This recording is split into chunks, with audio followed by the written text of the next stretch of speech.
Okay, so I think I had the stream may have been echoing there, or like streaming my voice twice, so hopefully that wasn't the case.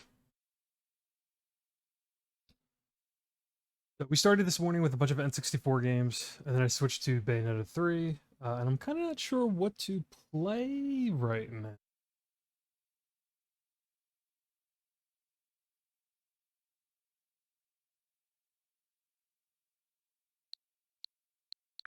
Let's see.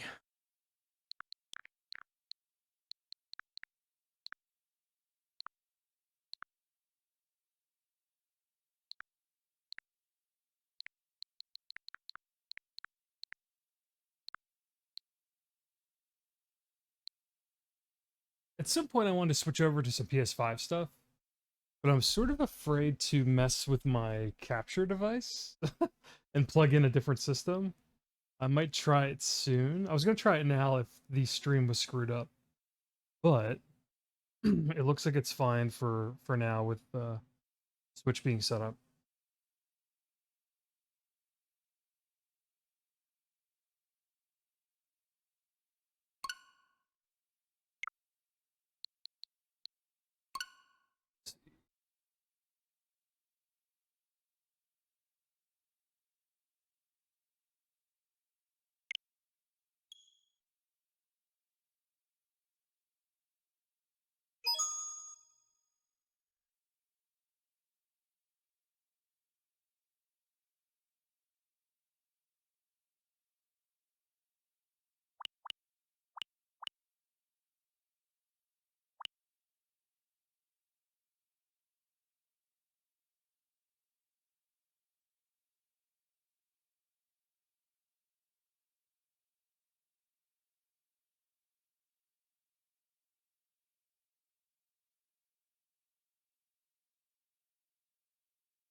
Let's go back to... I want to play Yoshi's Story for some reason.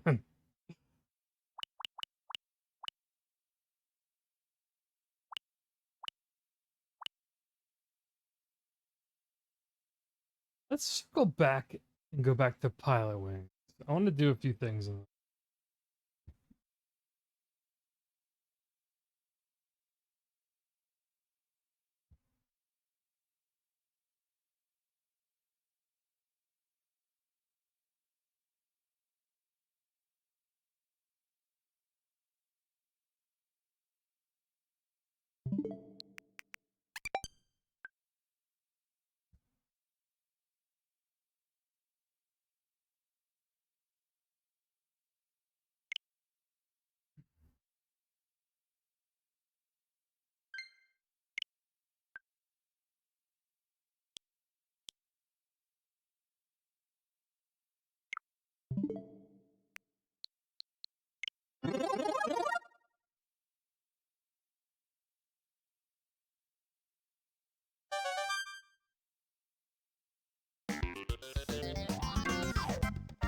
We started this morning with this game, and I haven't played since I was a kid.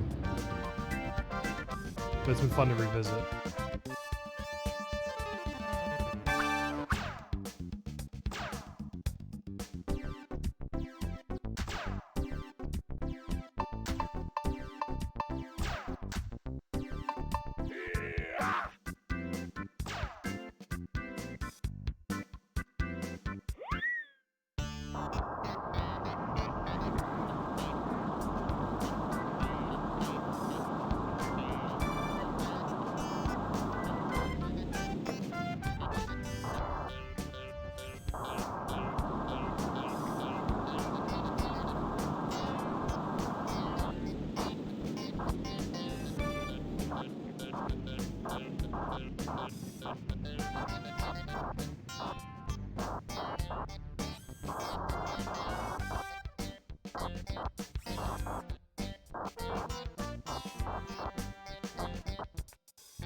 Cool. 100 points.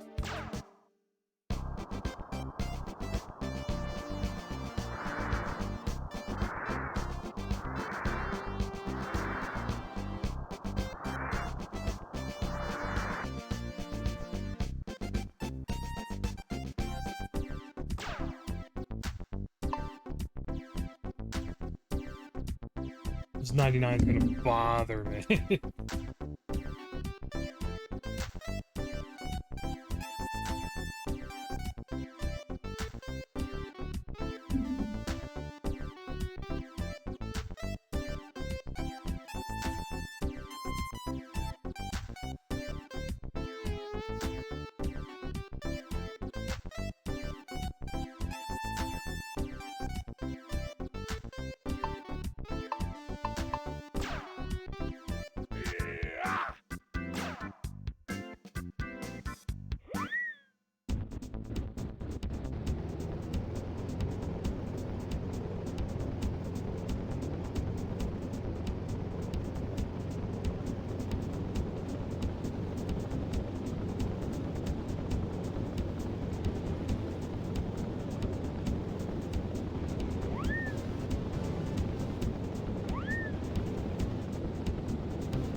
Landing seemed rough again. Landing's tough.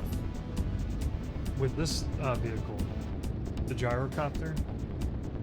Oh, I didn't even come to a full stop. It's not going to be a perfect score. What? Alright. I'm not going to question it.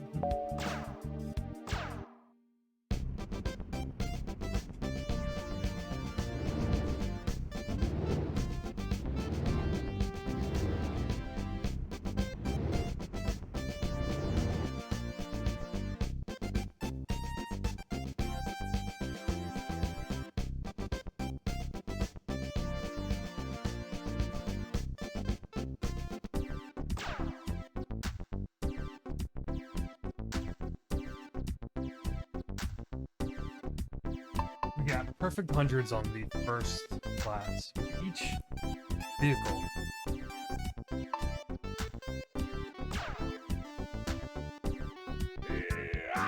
Well, this would be harder to get a perfect score on.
I don't know what they want from me.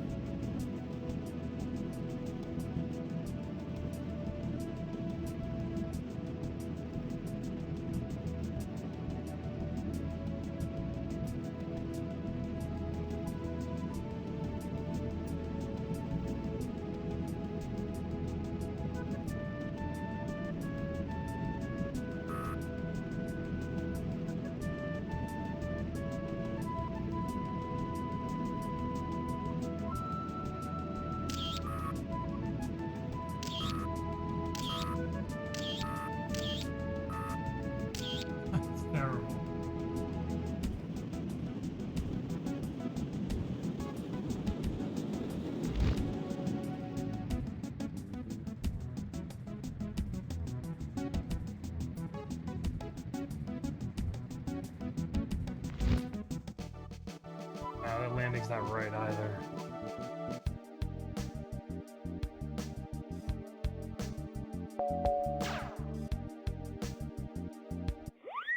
What's the sample photo? Yeah. Oh, really close. Never mind. Okay, so you gotta get really close to that flame.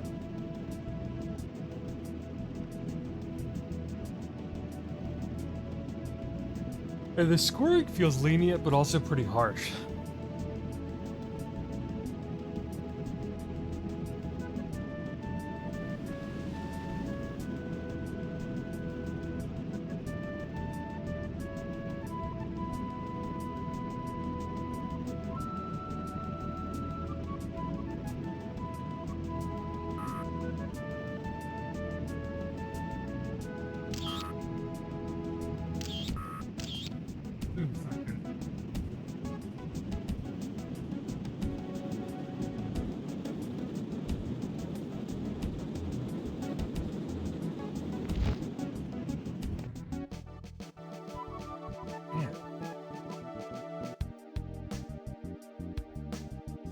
The photo's still not good.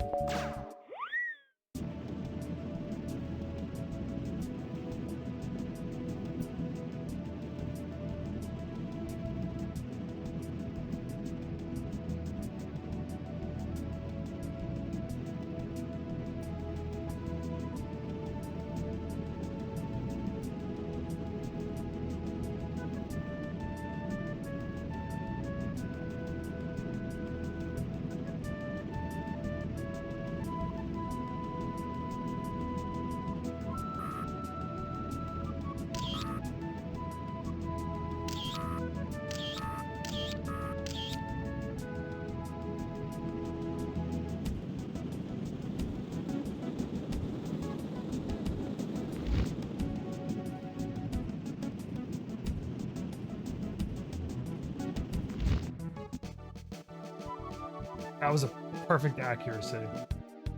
Oh. Are you? Oh my god. 1 point. I was just about to say again that the scoring is pretty lenient.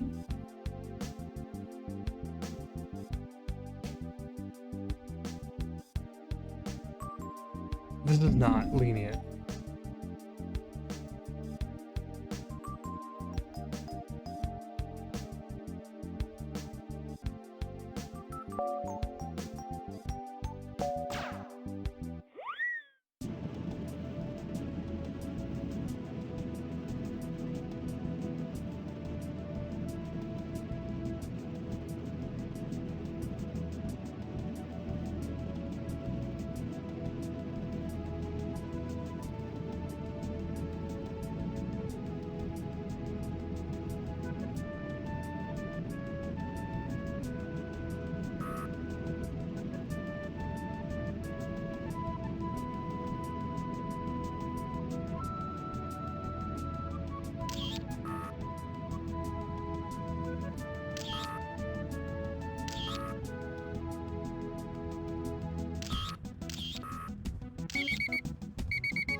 Assume it takes your best picture?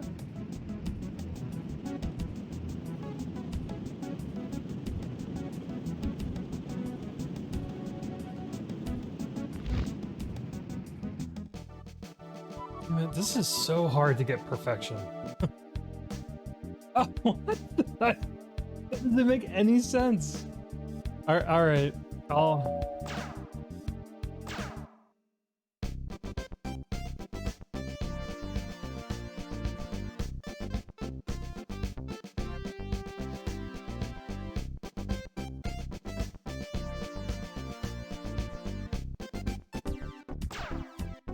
Oh, I wonder, do you not have to get... Hold on.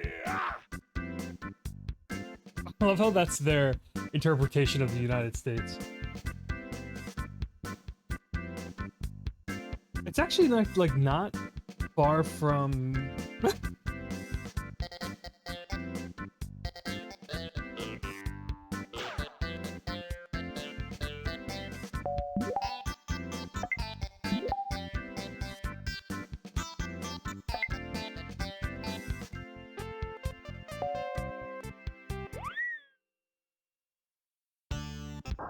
I could be wrong.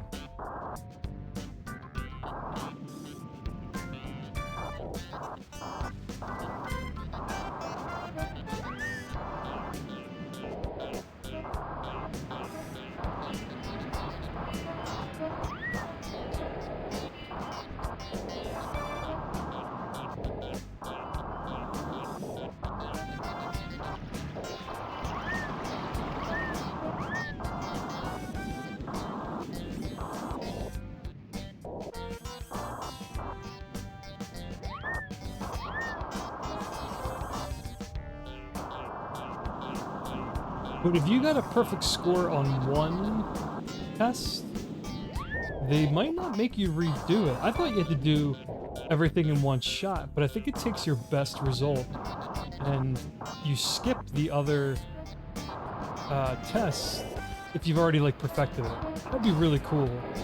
I don't remember it working like that, but I'm pretty sure I just skipped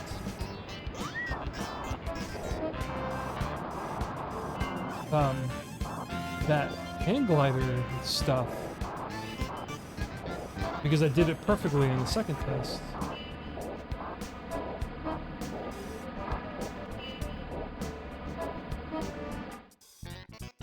I don't know if that's good enough.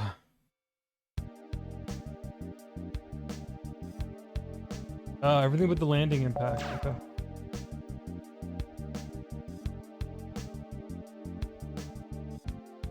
Oh, I've gotten 100 on that. Okay, so I need to do the next test.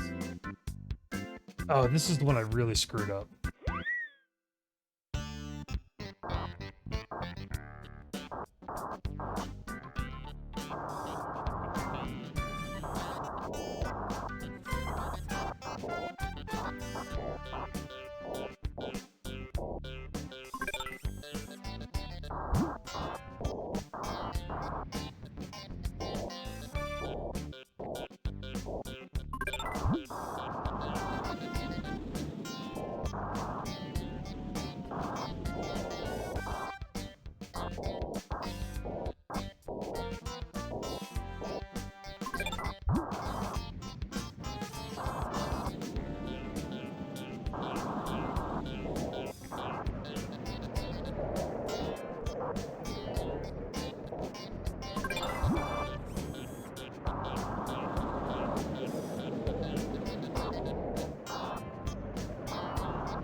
Got it. Cool. Man, this game's so. This is one of the. This and Wave Race. Telling me, top everything. Super Mario 64, Wave Race 64, and Pilotwings 64 are like get out of here launch games. I think these are all 3 launch. I know Mario was. All right, just when I said getting perfect scores would have been really hard, let's just let's keep at it. This gyrocopter is probably rough.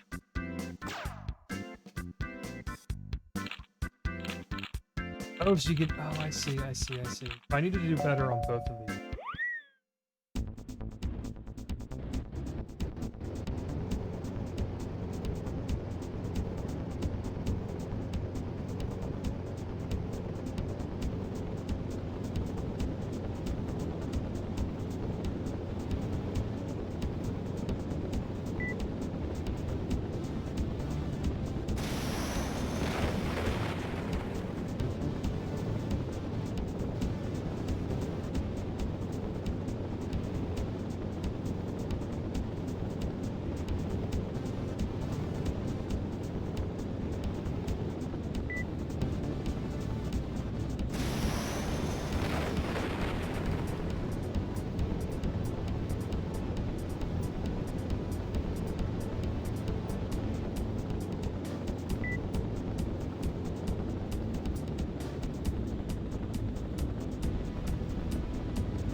Must have a bad turn.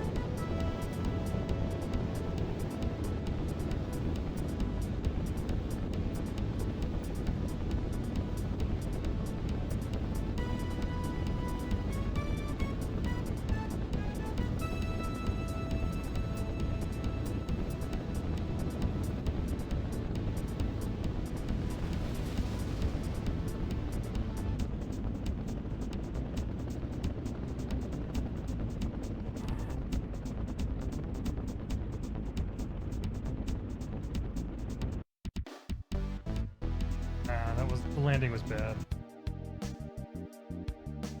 Yeah, everything good but landing accuracy. Damn it.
Unless the game just... I don't know what the game's looking for.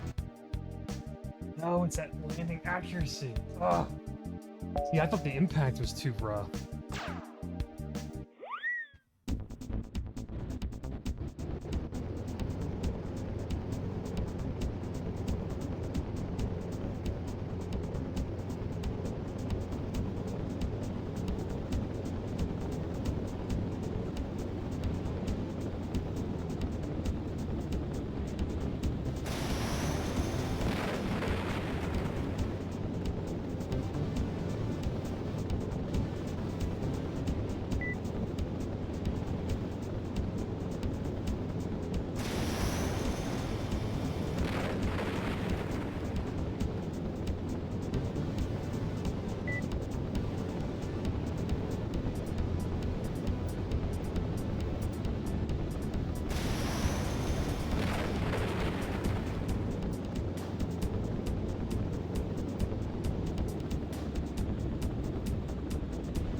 have no idea.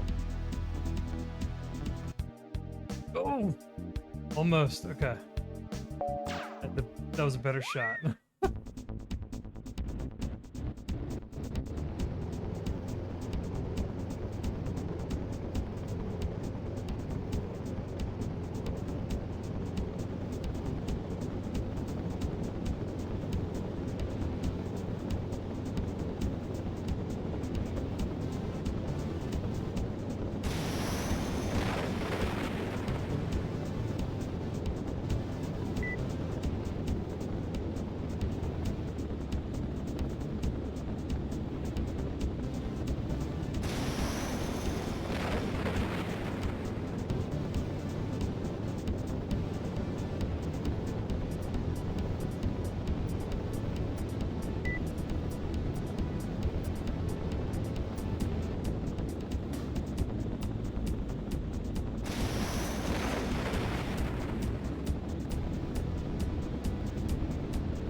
That's rough.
on, that has to be 100.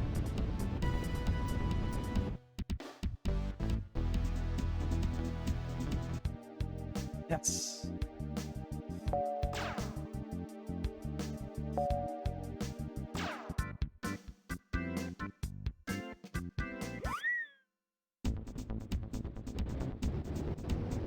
God, I love this game.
This test is so long that, like, if you do the rings perfectly and then get to the end and your landing sucks, this is like a pretty long retry to get a perfect score.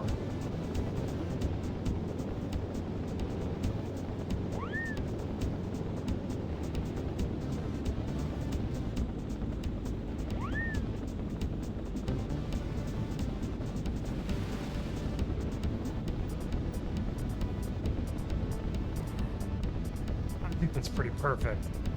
Come on, give me the 100.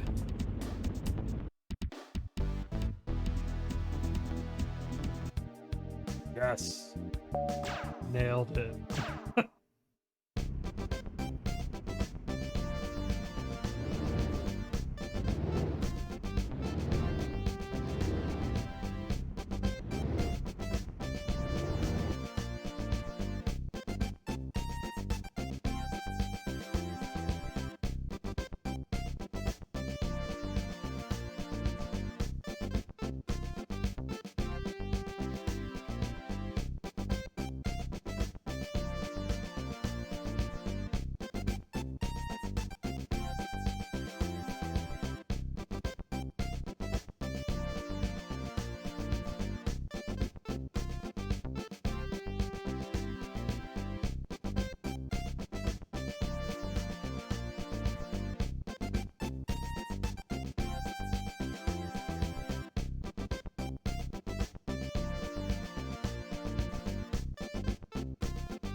Okay.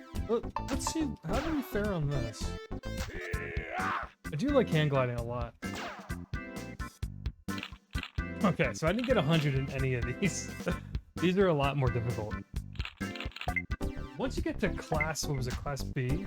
Yeah, beginner class and class A are pretty, like, adjustable. But once you start getting 3 tests,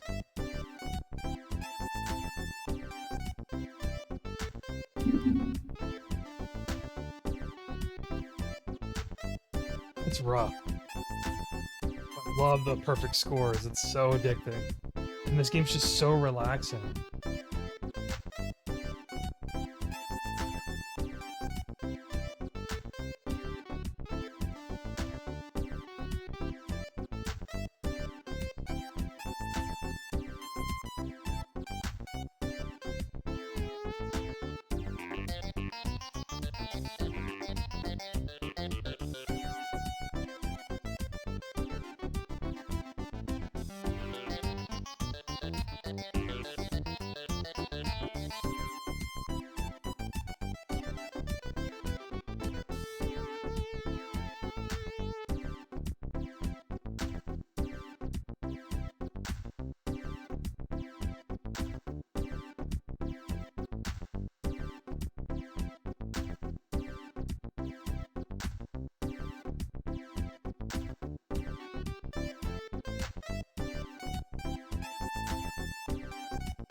Alright, I don't know what to play.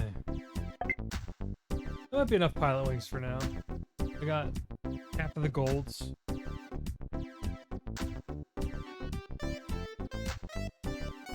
The next half of the game seems like it's gonna be pretty rough. The picture taking stuff's brutal.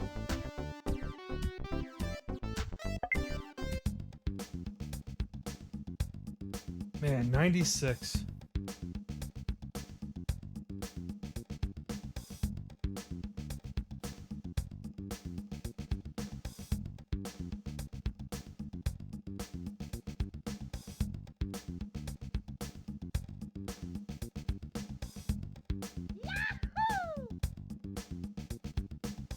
Characters are so weird looking.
Alright, what now?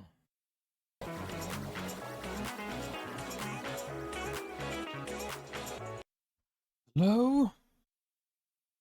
This might be back? I'm back? Maybe? What's going on anymore? Forgot my controller, 1 second.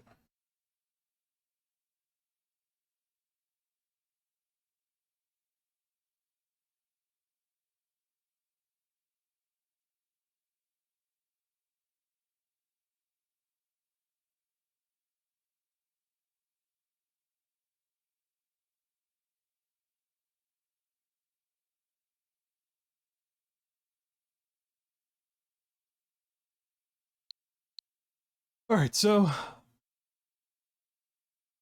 hey, Farrell. I am back for now, hopefully. I was, I took a break because my stream literally completely crashed. The bitrate dropped to 0, which has happened before. I don't know if it's going to happen again. If it happens again, I might just have to call it a day. Maybe try again tomorrow for day 2 that I had planned, or not. I'm not sure. But, I don't know if it's my connection or what the deal is, but I've been having technical issues all day, pretty much, which is honestly what I expected. But I'm just trying my best. So again, today I've been attempting to do 12 total hours in support of the Children's Hospital of Philadelphia for the Extra Life fundraiser event. This is my 3rd year doing it. If I was better prepared this time around, I would have had more interesting milestones or incentives for the stream, but it's just not how the cards fell this year.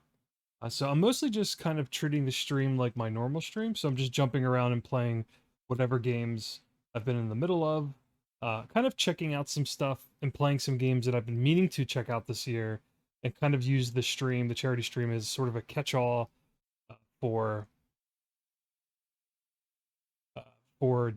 like the streams I've been wanting to do, or the games I've been wanting to stream have sort of like collapsed and combined into this charity stream. So it kind of works in some respect. Yeah, I appreciate that, Farrell. I know everyone deals with it, but I just feel like every time I try to do something with my Twitch channel, just the stream falls apart. And I don't know if it's just something I'm not educated on, or if there's something I'm doing wrong from my end, or if my connection's not strong enough. I don't know what the deal is, but it's a learning process. So every year I've done this, I've gotten better with some things, but still kind of having missteps along the way. So it is a little after 5 p.m. Eastern. I'm gonna try to go till 10-11 p.m. Or 10, yeah, 9, somewhere between 9 and 11 p.m. from here on going forward. I am using Streamlabs, so all of my I've moved. Oh no, not Stream. Is it Stream Element? I think I'm using Stream Elements. So I've moved all of my Twitch stuff to Stream Elements. So Stream Elements just for like a few, for the very few commands that I use, and I believe all of my like raid and sub and follower notifications are on Stream Elements now. In addition to, yeah, I think everything's through there. I was using Streamlabs a while ago, like years ago, or a couple years ago, and then I switched to, I think what Streamlabs was having problems, or something was going on with them where everyone was sort of jumping ship and moving all of their stuff over. That's when I jumped to Stream Elements.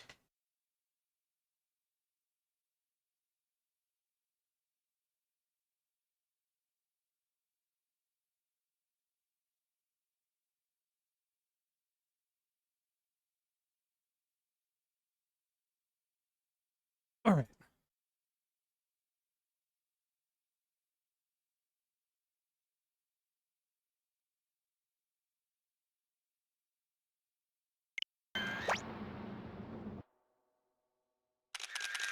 We're gonna play Pokemon Snap for a little bit.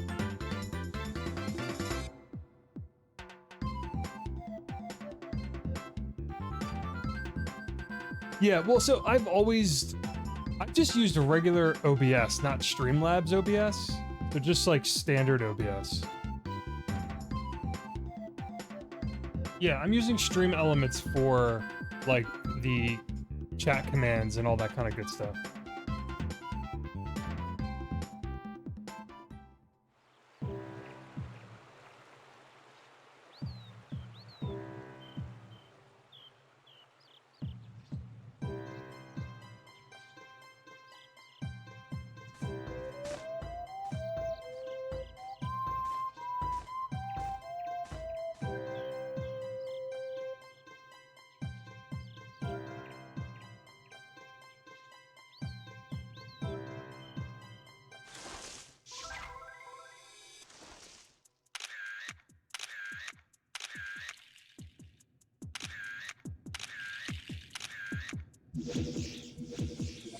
So I have an interesting history with Pokemon. I grew up with Pokemon Yellow, Red, and Blue on the original Game Boy. I played them. I went to Catholic school for 8 years, so grade school was all Catholic school for me, and I was really into like the first 2 to 3 Pokemon games, and then I sort of just fell out completely out of the series. And since Pokemon Sun and Moon on the 3DS were the entries I tried to get back into the series, in addition to some of the games on Switch. Like I played a little Pokemon Arceus. I appreciate that, Farrell. Yeah, I'm just trying my best, trying to figure out what the problems are with my setup and everything. So it's all trial and error.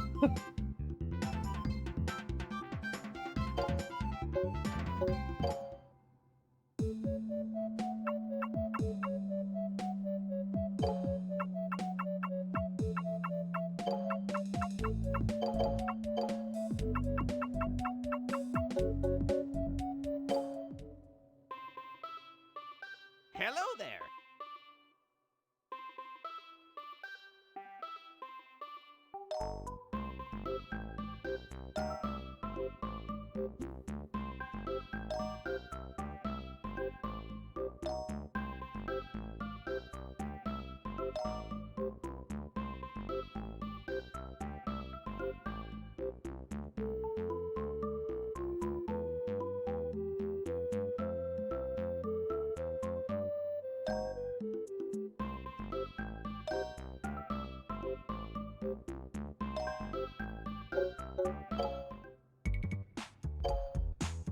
Yes.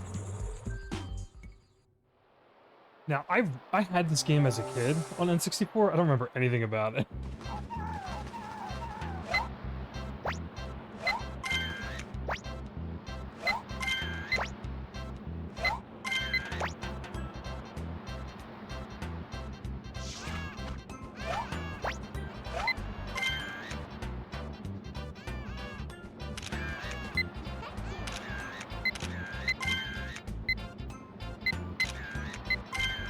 These controls are, like, really weird to me. I think it's inverted.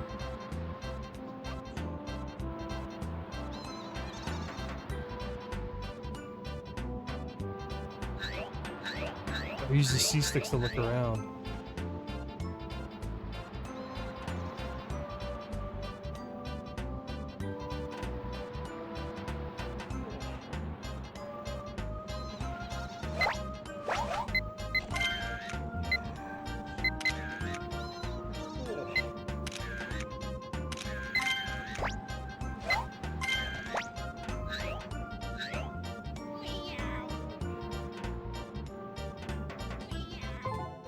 I started Pokemon with the anime. It was popular here in Brazil. The games weren't that famous because it was hard. Oh, I understand that, yeah.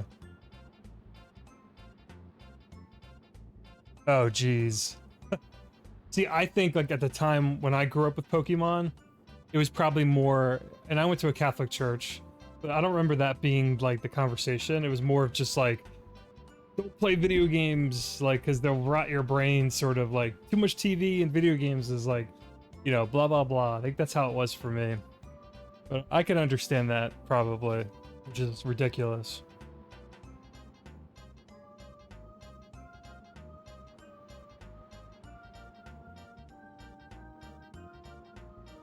But, my issue with Pokemon is, hold on.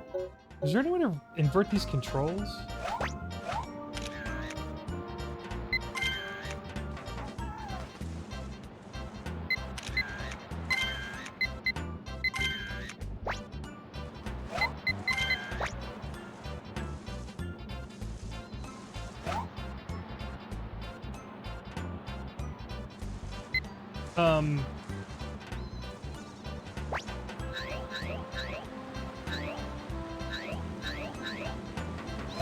I'm kind of a completionist at heart, so my issue, really not the game's fault, but like the fact that Pokemon games,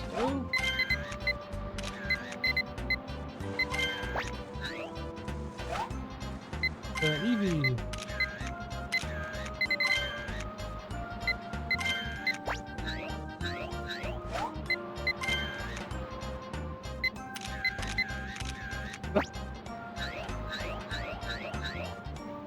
The most Pokemon games release with like double, like duo packs, where there's like 2 versions of like whatever the current Pokemon release is.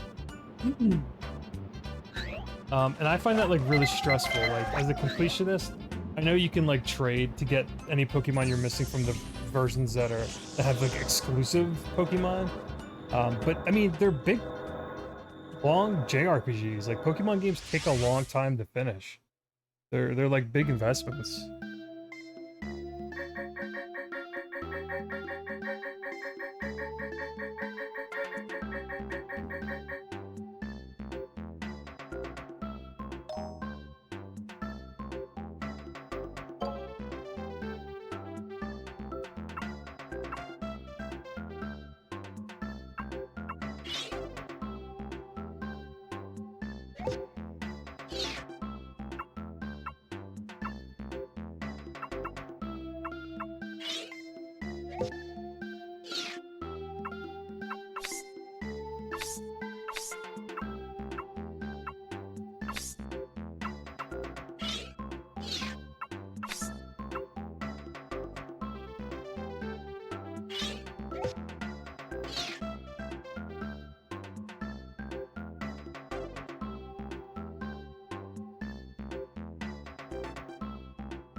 I gotcha. Yeah. Yeah, I haven't played like a mainline Pokemon game in so long. I don't remember what that's all like. Like the fighting the elites and everything.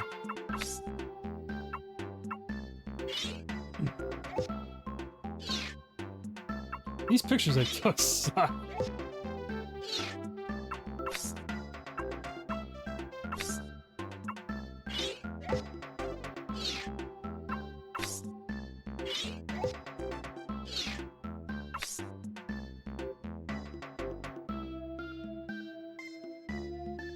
Yes.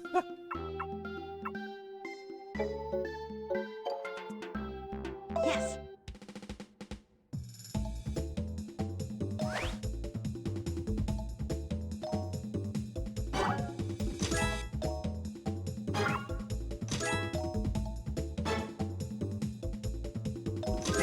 Wow. Wonderful.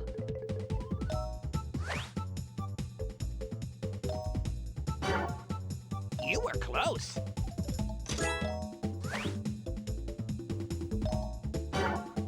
You were close.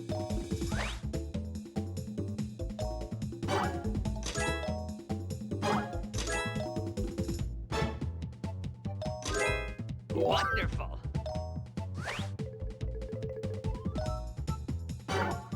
You were close.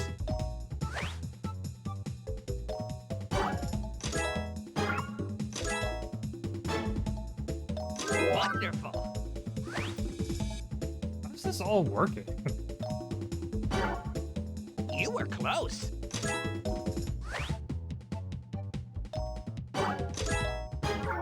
You were close.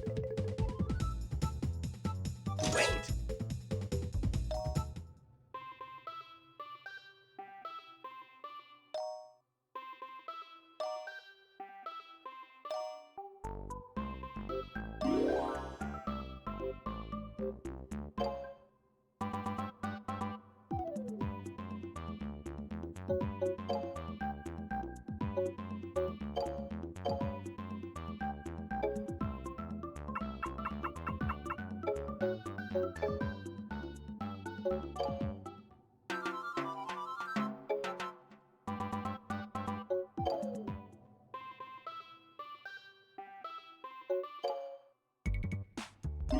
Yeah.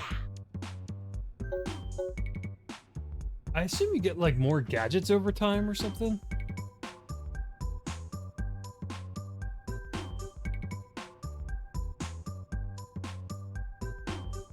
Yeah, I'm assuming like you have to play a little further to get better gadgets to take better pictures. I knew that was just like the tutorial stage. I played this a lot back in the day. I just don't remember anything about it.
I think that was a Ghastly.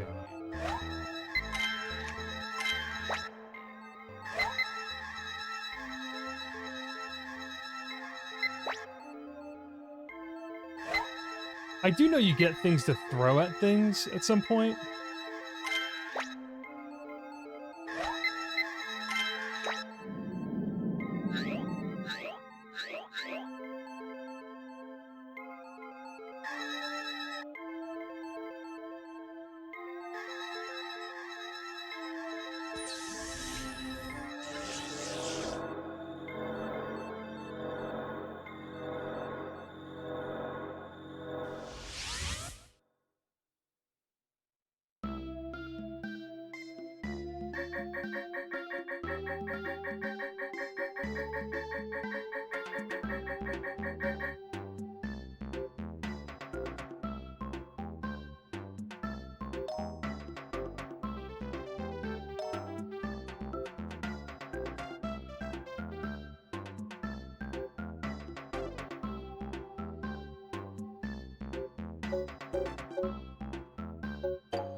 Yes. All right, we'll see how that goes.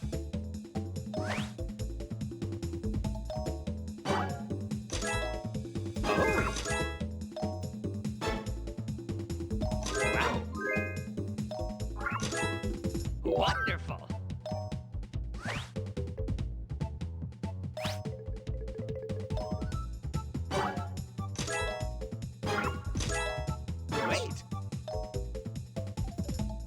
Well done.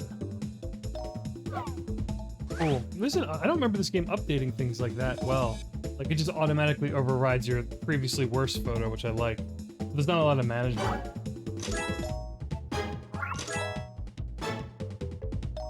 Wonderful.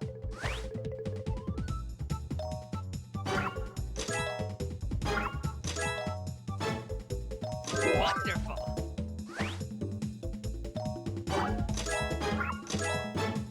Wonderful.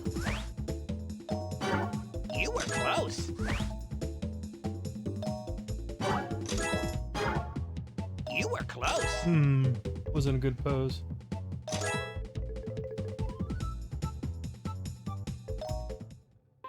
Cool. Welcome back. Yes.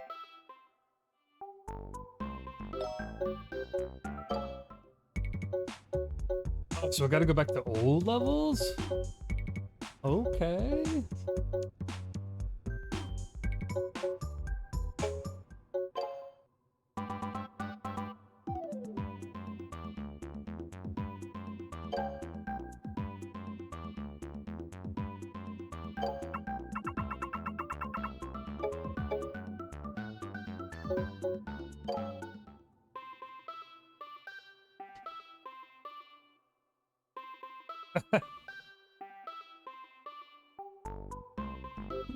Well, I'm glad that it, like, takes control of that angle, though, Feral, because, like, I'm the type that all of these pictures and managing all these photos, if you had to manually delete them for every photo that you take, I'd be so, like, exhausted and, like, kind of,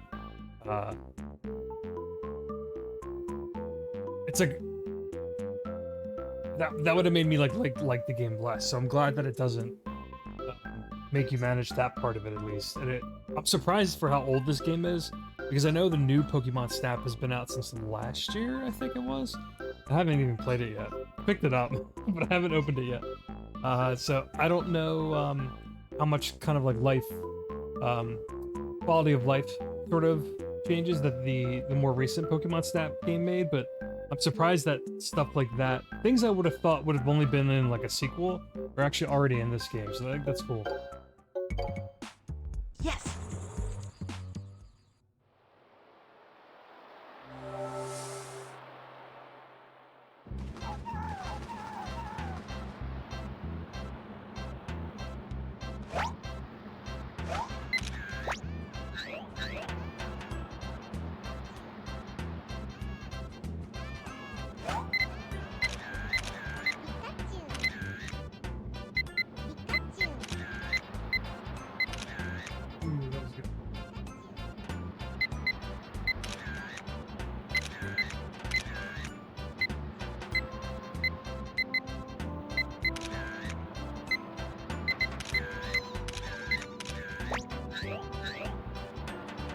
Some of the Pokemon kind of like, they do kind of make a stance for you.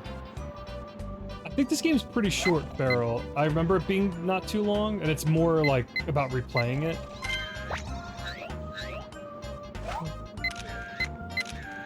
Good shot. HowLongToBeat.com is a website I frequent often, and it kind of tells you user-submitted general sort of game length for beating games, and also like 100%ing or completing them to their fullest. And this game's How Long to Beat was 5 hours? Like 4 or 5 hours, I think? And then 100%ing it, I think, is like add a couple hours to that. Which probably means like taking a photo of every Pokemon, unlocking all the gadgets. I don't know what kind of unlockables this game has, I don't remember.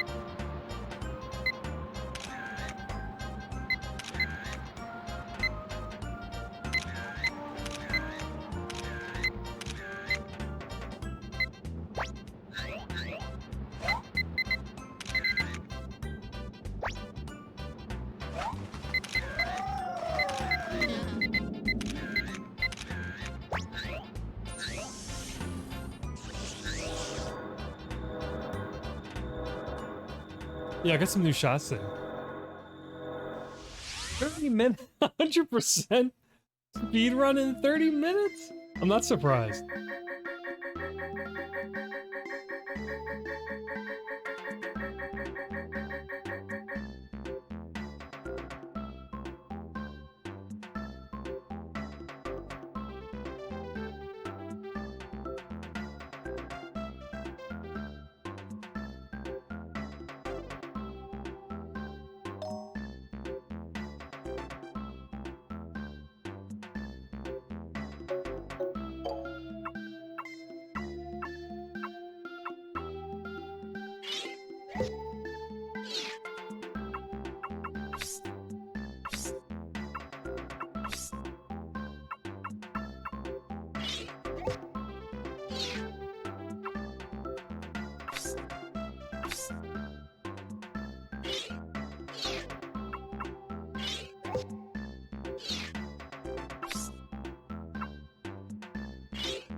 Yes.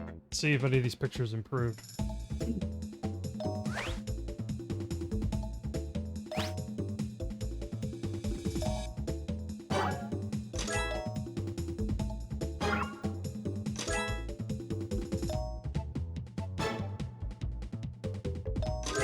Well done.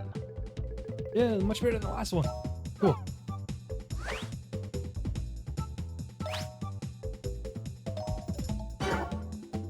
You were close. Yeah.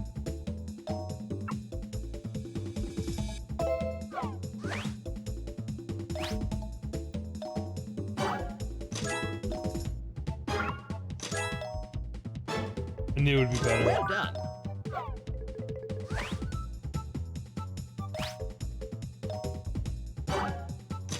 Yeah, that's definitely better. You Oh, were the close. pose is good? I guess because it's not facing the Well camera? done. Whatever, it's better than the last one.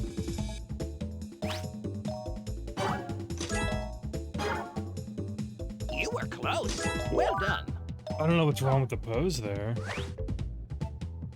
This mouth's gotta be good. It's kind of weird, but yeah, the size is definitely lower. What? Oh, alright. Wow. Yeah, special attack. I like it.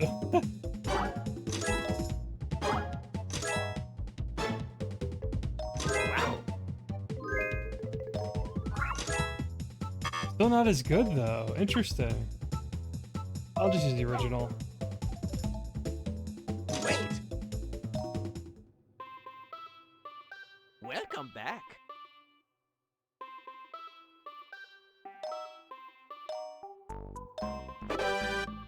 Cool.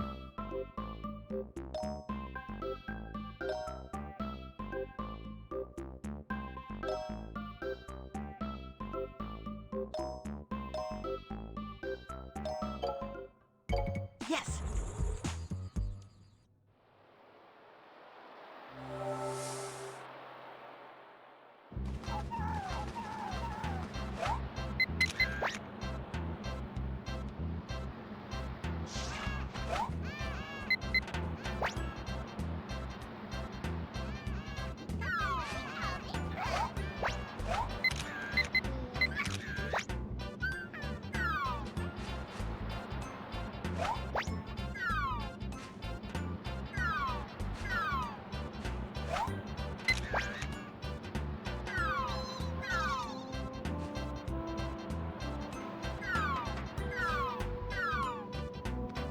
Bet you can wake up the Snorlax with an apple.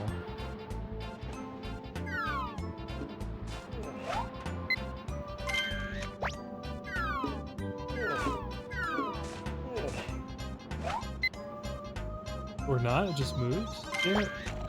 Not yet, I guess. Oh.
Oh.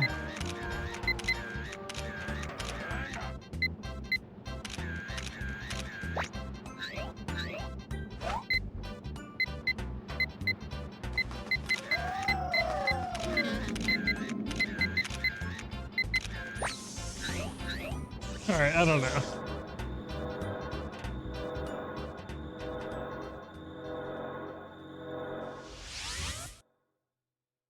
Yeah, Snorlax is definitely 100% cold Saturday vibes.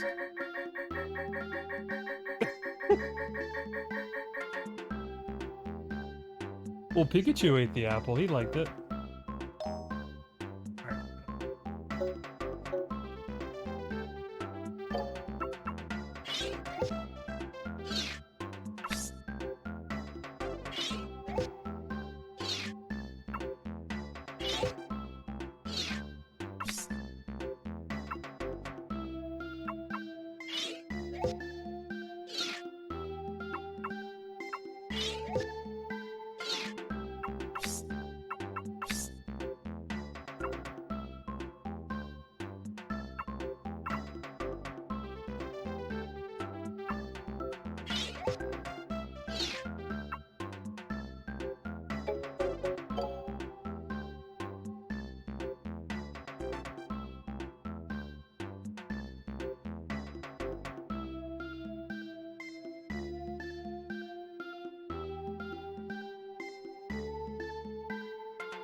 Yes!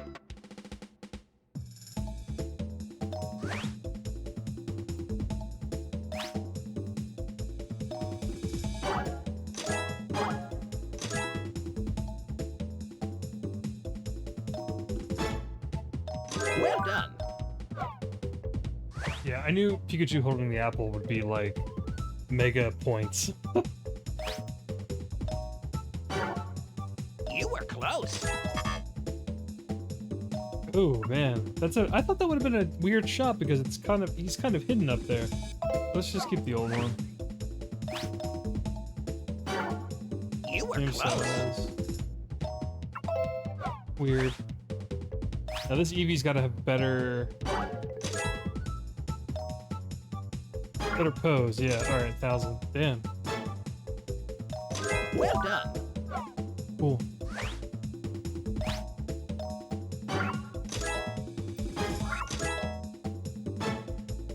Well done.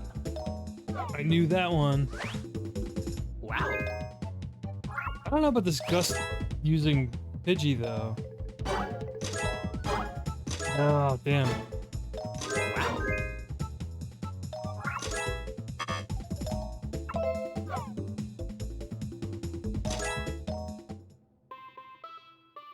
Welcome back.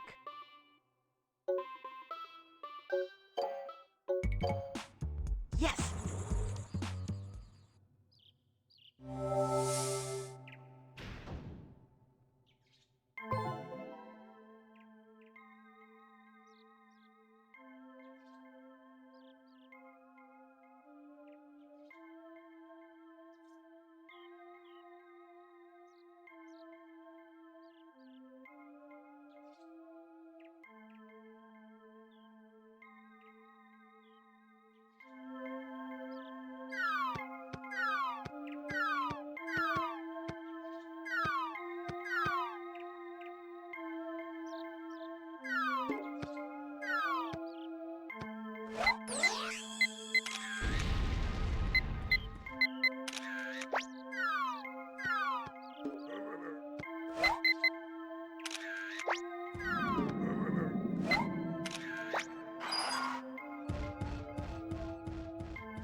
Oh.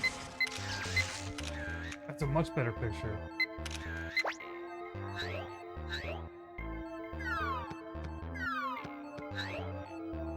I like how short the levels are, too.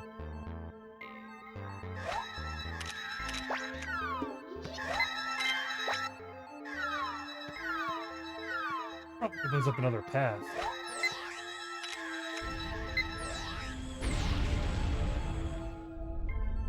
Cool. Let's probably another level or a different route.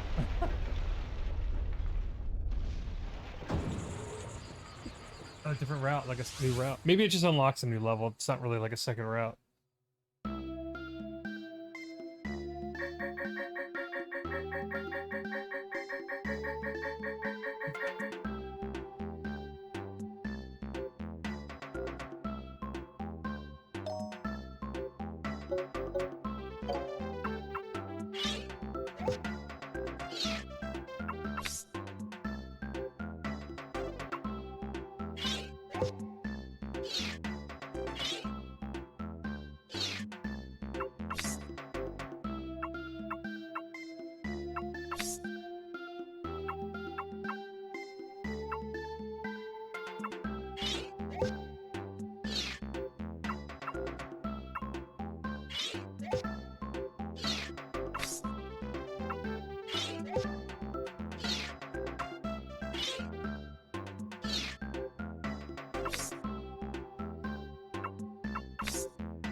Yes.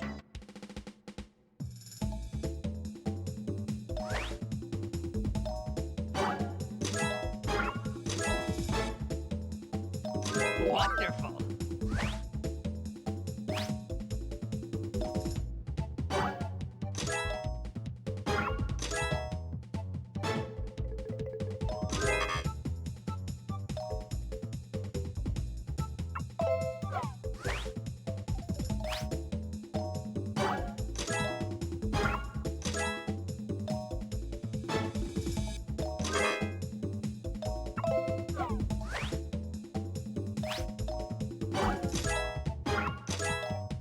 Yeah, this one's clearly going to be better. Well done.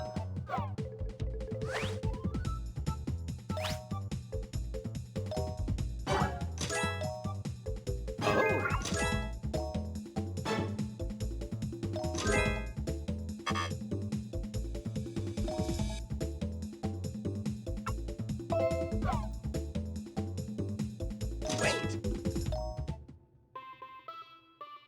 Welcome back.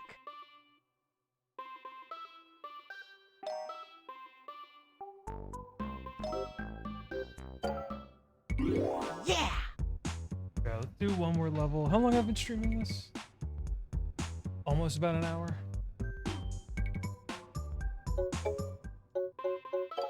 Yes.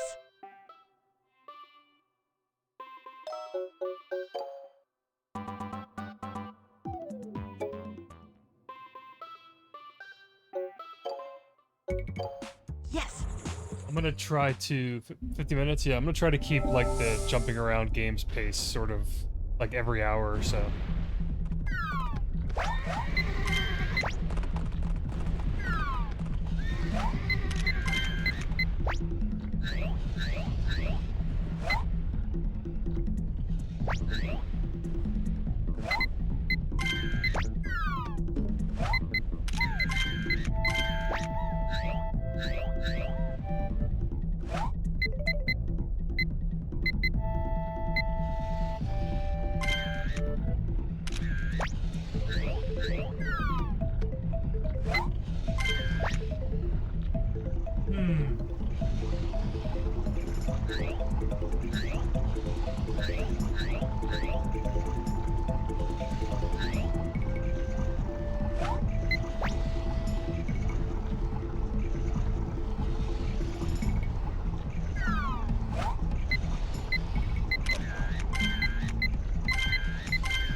They evolved? That's nuts.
Yeah, I just love how short and sweet these levels are.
Yes.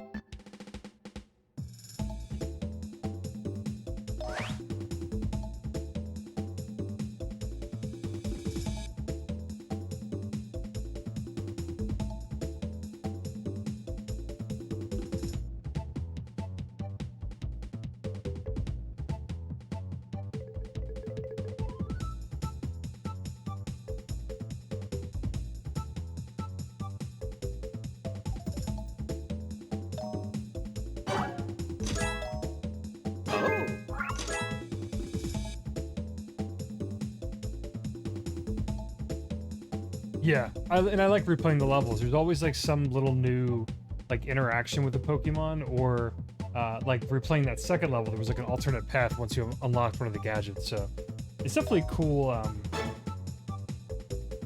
Wonderful. There's cool little wrinkles in the levels when you replay them.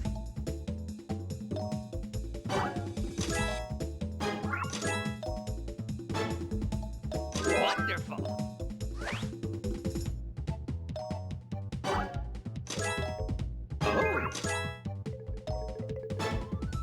Wonderful.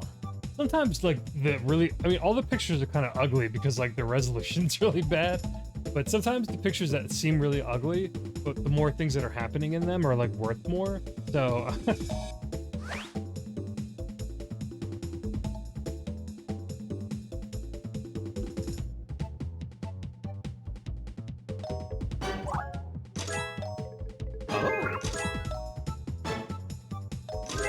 Wonderful. The bad Charmander. You were close. I think this is pretty good.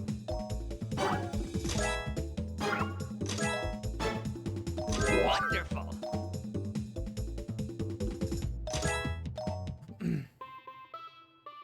Welcome back. Wait, so what's my goal now?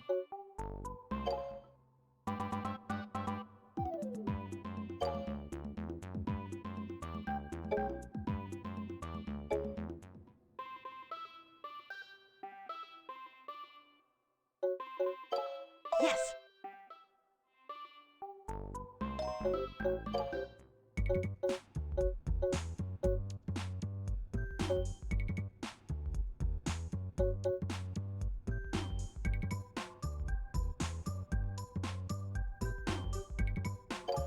Yes.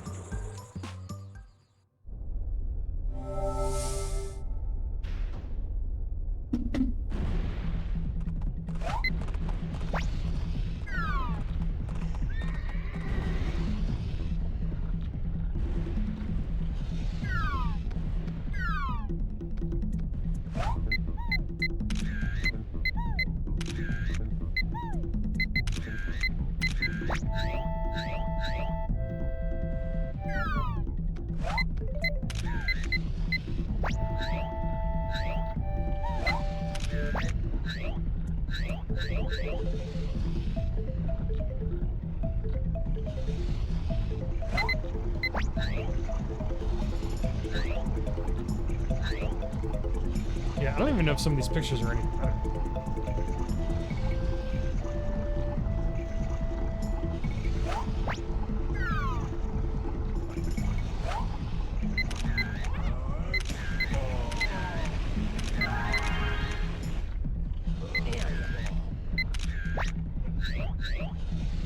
Those two are funny.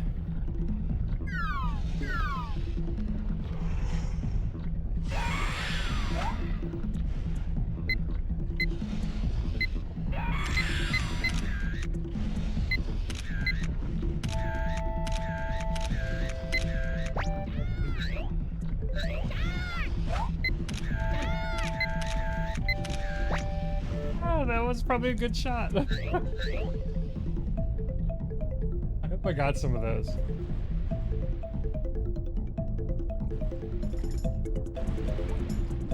I'm surprised. Maybe they have to come back later, but I'm surprised there's no secrets here. You have to throw like an apple on each of these little fire pits.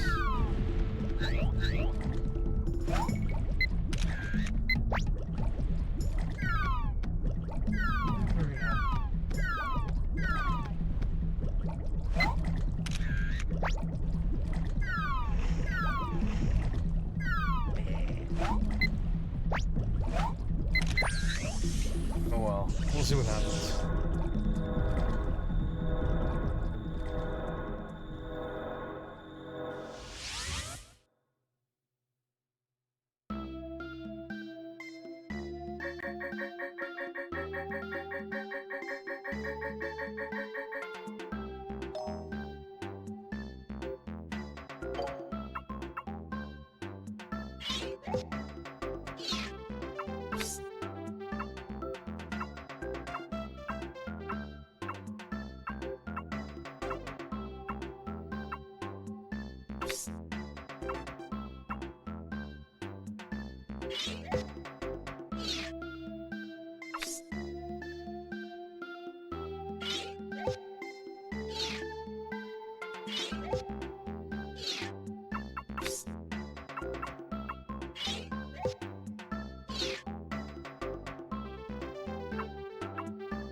Alright, let's see.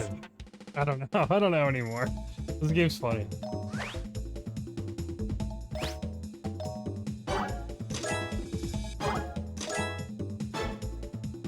Well done. It's pretty addicting too. Like just having your worst picture being overwritten by like a better one. This game's got a good loop. And I'm really curious if the new Pokemon Snap on Switch has like even like a better loop. Man, worst size. Same pose. Not as good. Like the last one.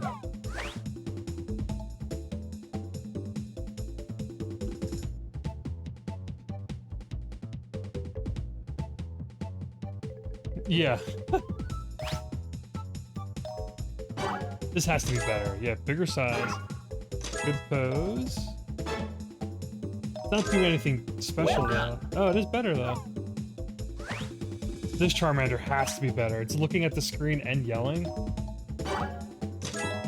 Yeah, better size, better pose. Wait. What? Well done. But it, oh, that's nonsense. It was doing a special like growl though.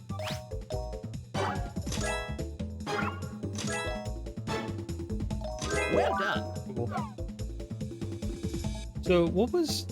I skipped the text too quickly last time. We'll find out what the next course is if you take one more Pokemon picture. Look, what does that mean? Like a new Pokemon? Welcome back. I mean, the only thing I feel like I'm missing is maybe at the beach, because it's not like... Or there's at the beach and then there's something in the tunnel still. Let's do the beach again.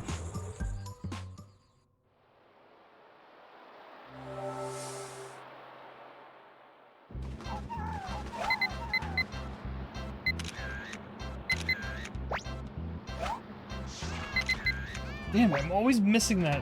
That's probably such a better Dodo.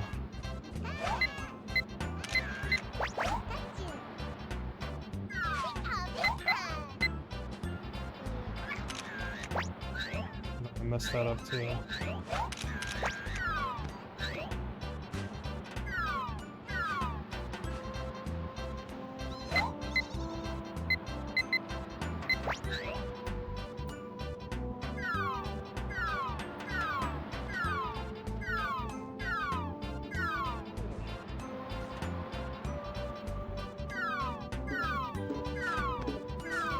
You get like a horn later to wake up the Snorlax? I don't understand it.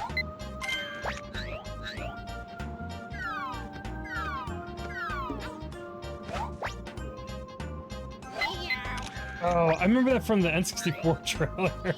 Or the tape I used to have. You throw the apple at it, it makes like a funny, sort of like reaction to your character.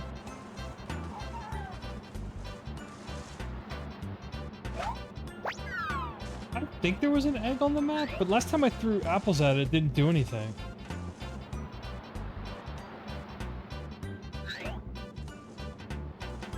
Yeah, there was an egg in the tunnel, but apples weren't like doing anything to it.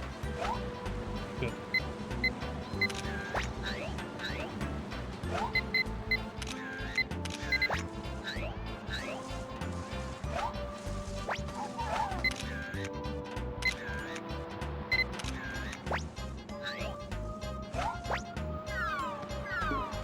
Oh! Got it, Chansey. I just threw an apple at it.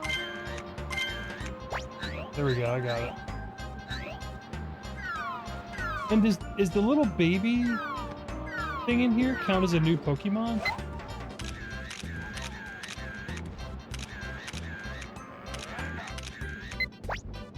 Yeah, I don't know.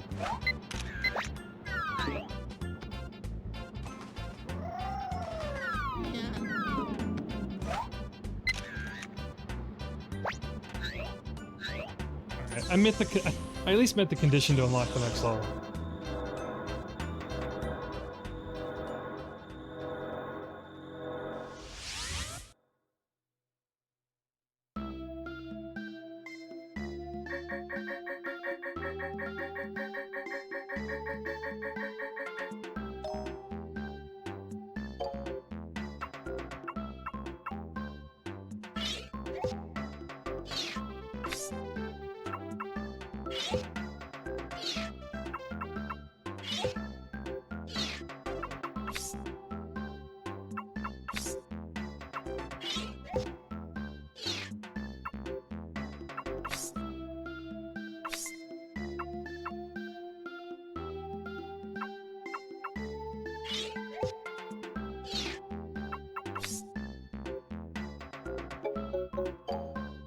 Yes.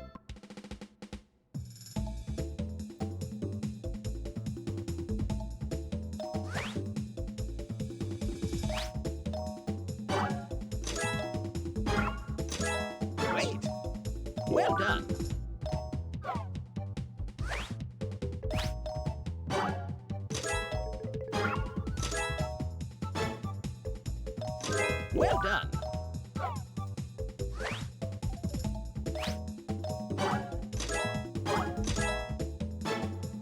Well done.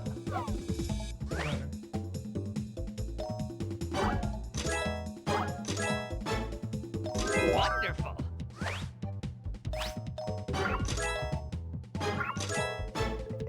Well done. Wait. Welcome back. Welcome back.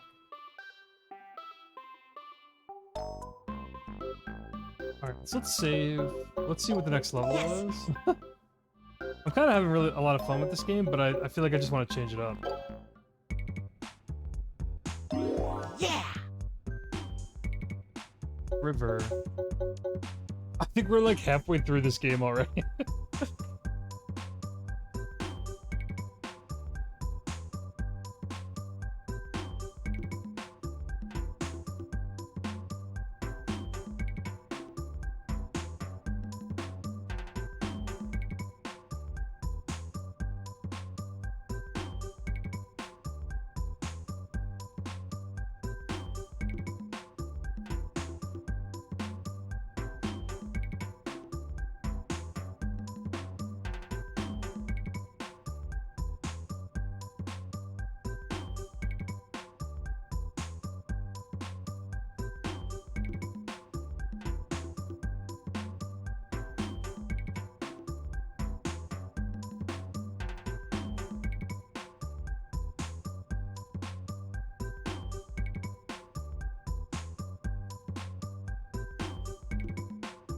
Okay, let's see.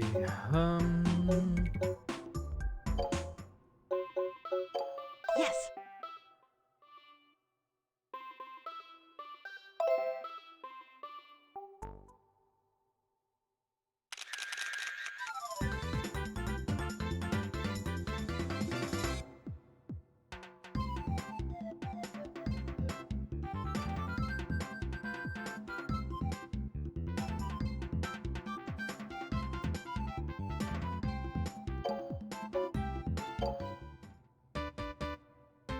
Oh, what's the gallery?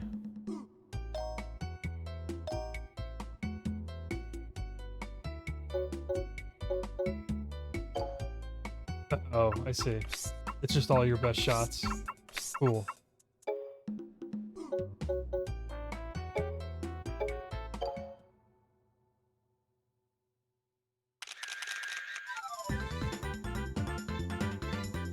This game was, it looks like a cross collab, obviously like Nintendo published it, but Game Freak and HAL Laboratory, which is like the Kirby developers. I know, I'm surprised, like, or maybe I'm not surprised, I don't know. But I know Pokemon has a lot of, like, you know, other developers outside of Game Freak work on their games, especially their side games like this, I would imagine. I wonder if, I don't think HAL did the new Pokemon Snap, though. I think a different developer did it. So yeah, it's Nintendo, which I'm sure they've supported beyond publishing. HAL, they're like the main developer. But then what is Jack and Beans? What does that even mean? Is that like another group? Another developer group?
I'm looking at Paper Mario 64. Wanna make sure there's no missables.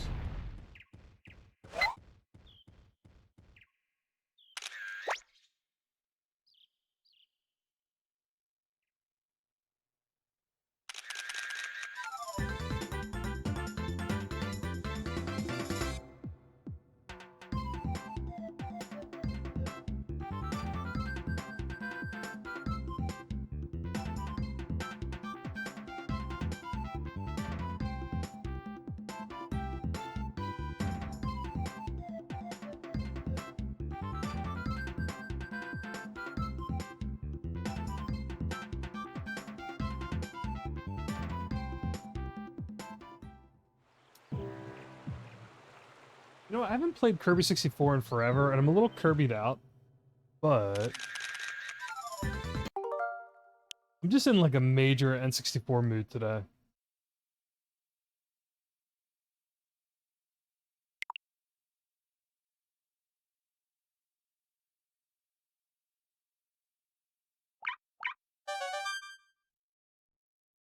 Okay, so that was... Just make sure it's saved. You never know. This emulation seems to be pretty good, but you just never know.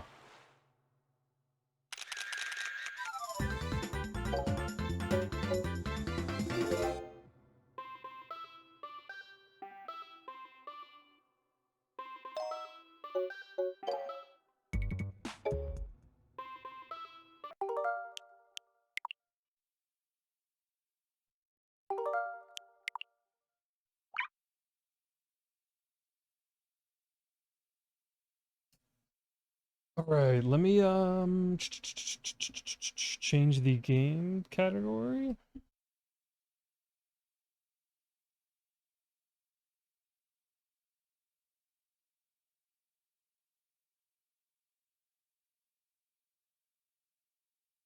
And I'm gonna use a quick research break, get a drink refill, and then I'll be right back. Hopefully the stream doesn't freeze again. If not, I know of ways to fix it, but I'm hoping it doesn't happen, so we'll see. I won't be gone for too long. Alright, I'll be right back.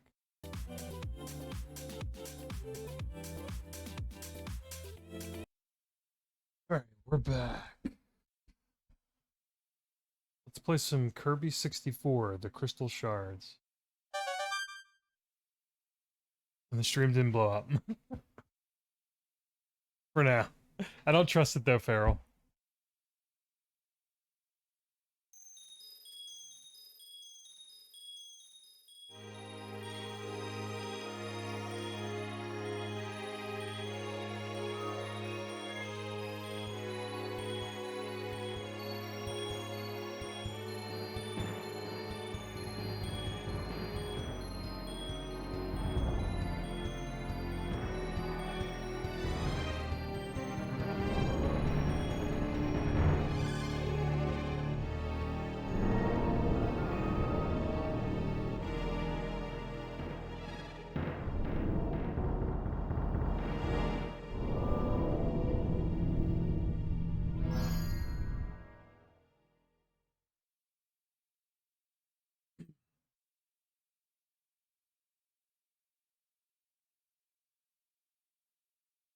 So I played this.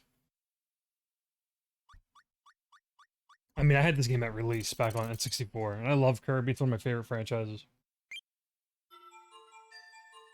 This is a grind to 100%. There's these cards you collect in this game, and you have to replay levels constantly to get all of the cards. It takes forever.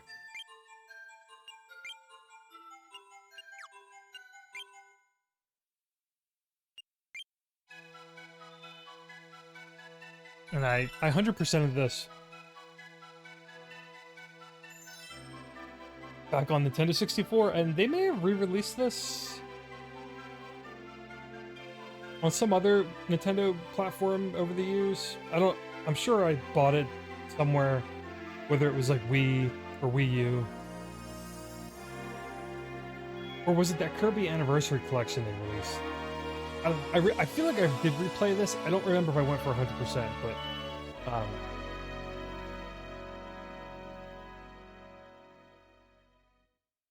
what some of my favorite platformers obviously are like Klonoa. If you've been on my channel before, looked at any of my old videos. Klonoa Door to Phantom is one of my favorite games of all time. I love 2D and 3D platformers, but this game has the kind of 2.5D that Klonoa and Pandemonium and Tumba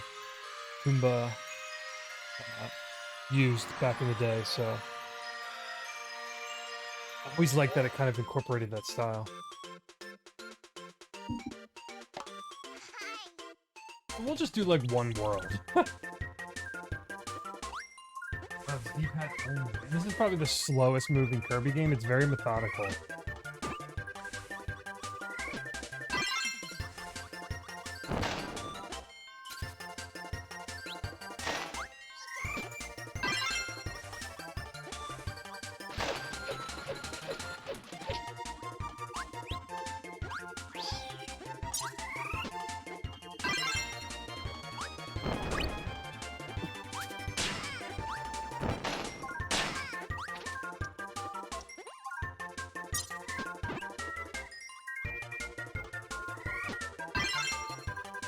Oh, excuse me.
Yeah, that 2.5D camera angle is really cool.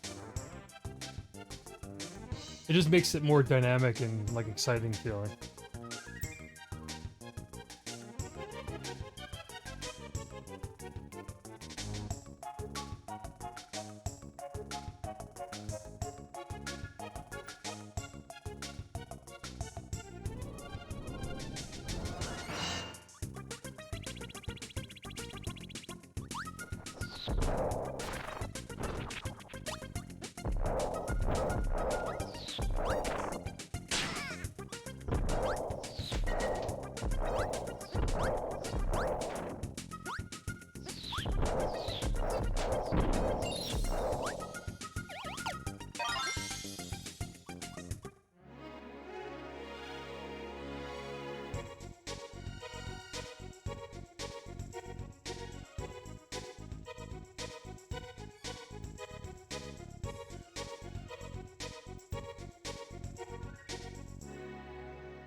Alright, so these question mark cards, there's a ton of these.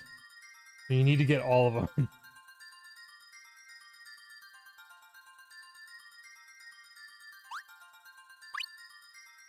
We don't need to get all of them, but for completionists like myself, you have to collect all of them.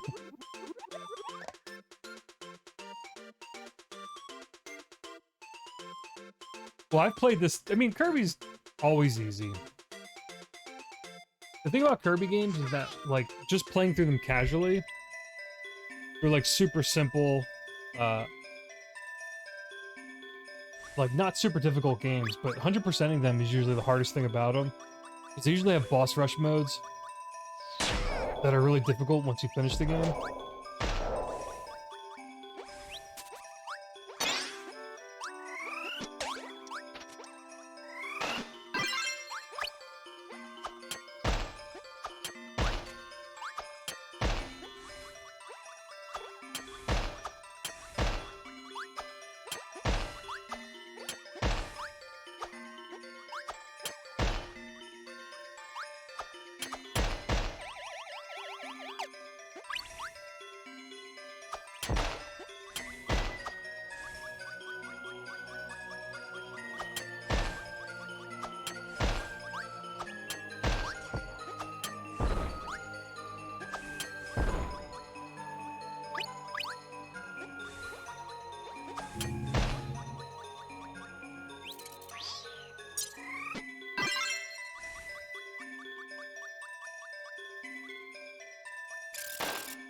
Yeah, they're yeah, it's one of my favorite series. It's all I've always looked forward to them. And the Forgotten Land that came out this year was really good. Some of the I usually just like the mainline ones. Some of the side games aren't very aren't really my thing, but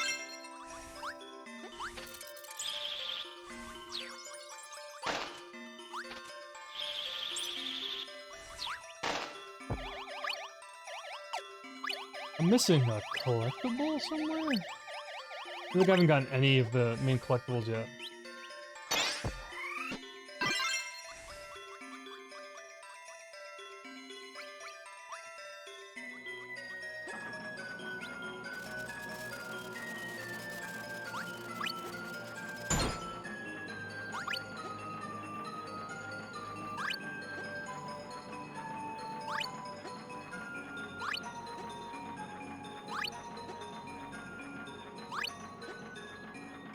Oh, there's one down here. You remember that.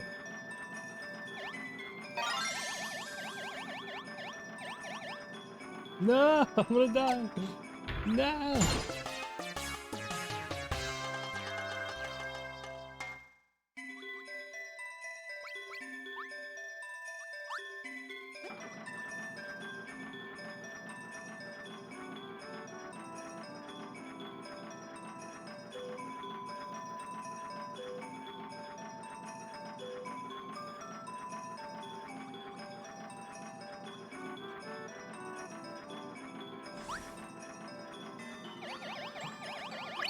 No, those things stay collected when you die. I didn't know that.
I will say, even though I really like Kirby and the Forgotten Land, it definitely has like a tonal difference compared to some of the earlier Kirby games, even this game included. Like, Kirby's got like, they start cute and innocent and sweet, but they always end up with like eldritch gods and like some sort of, they get very dark and serious by the end. Not so much in like, it's not like they're dialogue heavy games or anything, but just like, even this enemy is just like a giant black eye. It just looks very intimidating, and they just get very like serious. Music gets serious. The enemy and boss designs get very like your Kirby's essentially like fighting God by the end of each game. And Kirby and the Forgotten Land was more or less like that by the end, but its tone was still like a little don't know how to describe that game, but Kirby 64 still felt kind of like old Kirby.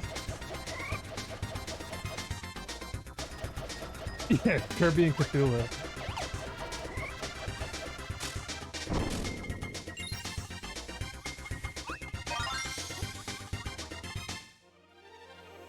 I guess I collected everything then.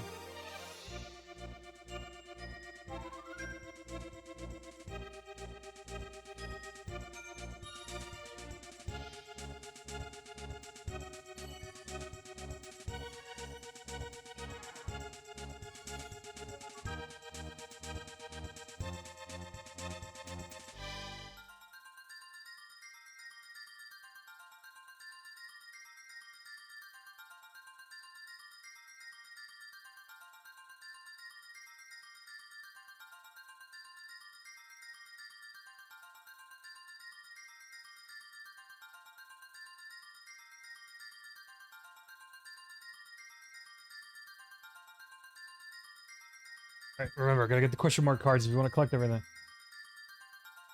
That's probably a middle jump?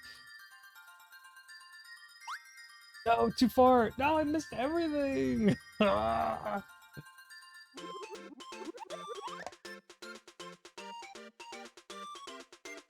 I appreciate that, Farrell.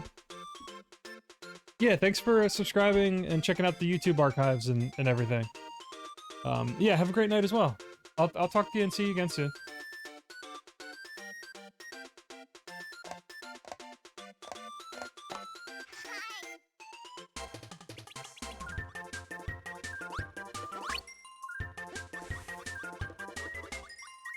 Yep, take care. I'll see you.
Oh, thanks. I appreciate that, Farrell. Yeah, I mean, I like a lot of games, new and old. Oh, yeah, all good. I'll talk to you again soon.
Game's got such a clean style.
Yeah.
Perfect.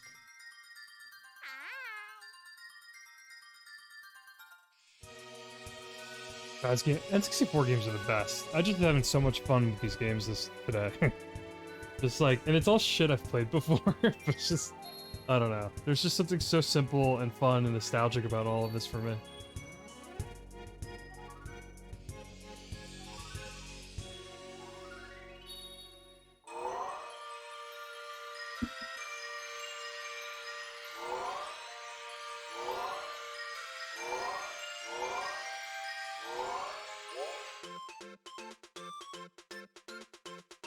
I remember just grinding out the first level to get all the cards that I needed.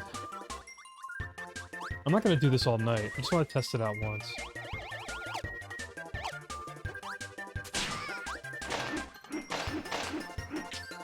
There's only one Kirby game I never want to replay, and it's Kirby's Dream Land 3. Because to get 100% in Kirby's Dream Land 3, not only do you have to collect everything in the game. I don't remember what you had to collect, but that game had the animals where you could like ride the kind of friends or animals in the game, and they would allow you to access like certain parts of the level you couldn't access otherwise. But they also had these like ridiculous mini games, like more ridiculous than any other Kirby entry that I've played to date. And you had to finish them, I think, on all of the levels, because usually there's like multiple difficulties or levels for each minigame. And that's where all the difficulty is with Kirby. If you play a Kirby game and you're like, this is too easy, try to finish all of the minigame difficulties or unlocks. Like literally, try to unlock everything the games have to offer. Whether it's through the post-game boss rushes or all the different minigame levels. And then come back and say like, oh, Kirby's so easy. It's like not easy at all. Sure, playing through the main game is, but the rest of it, if you want 100% a Kirby game, they're like, get out of here. Yeah, this seems like the quickest way to get cards.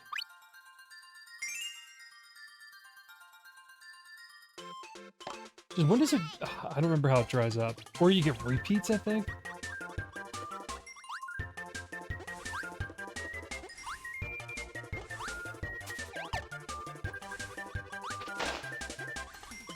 Yeah, I was all over this game when it first came out, just because...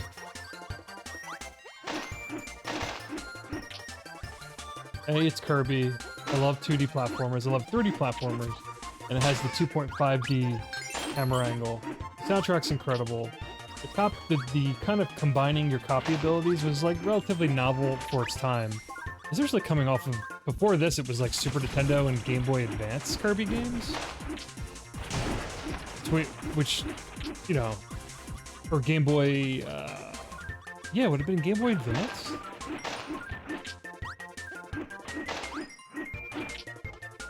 Or maybe they were around the same time. It was a GBA and N64.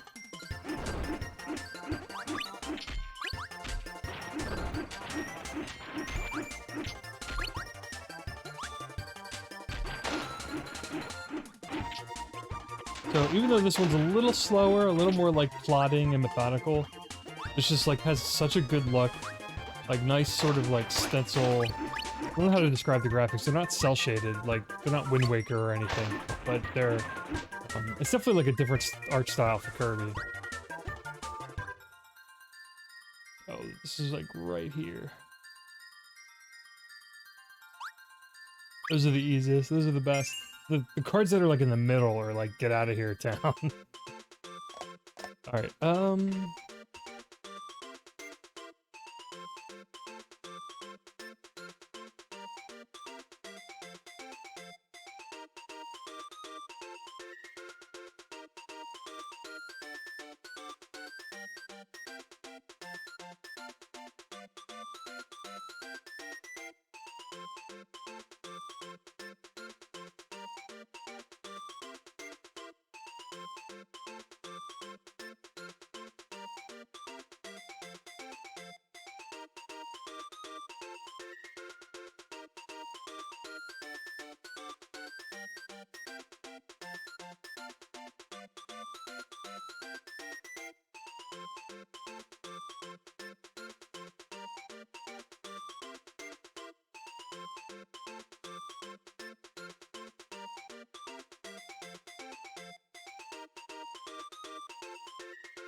can you exit back to the tiles?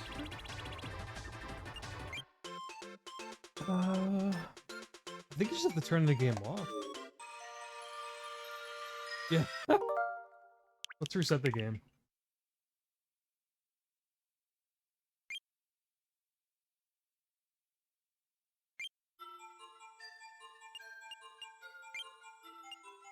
Yes, it's this enemy info.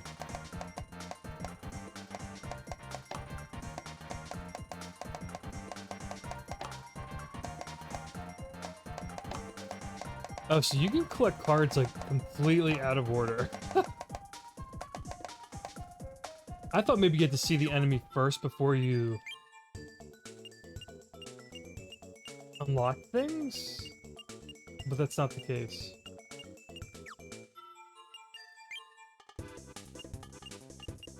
I remember these minigames aren't that hard.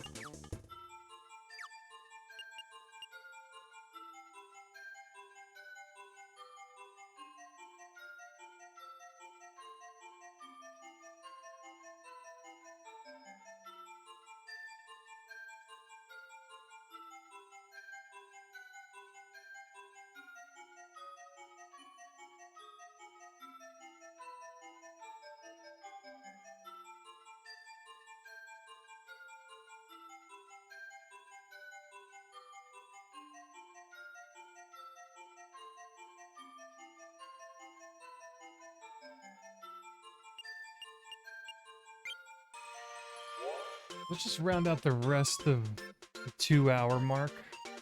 I'll just unlock some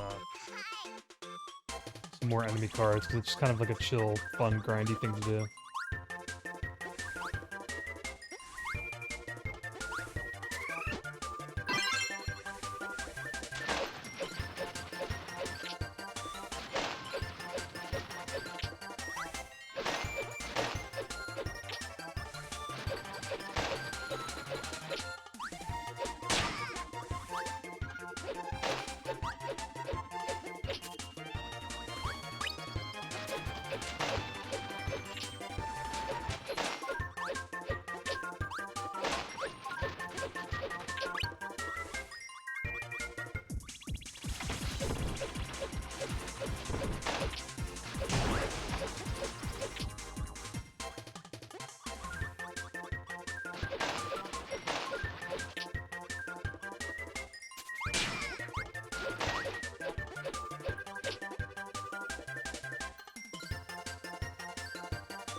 I wonder if there's anyone on this planet that enjoys watching someone grind out the card drops or the card collectibles in Kirby 64, where all you have to do is replay the first level because it's probably the shortest and least aggravating to speed through, and then you just jump to the card and hopefully you don't miss it.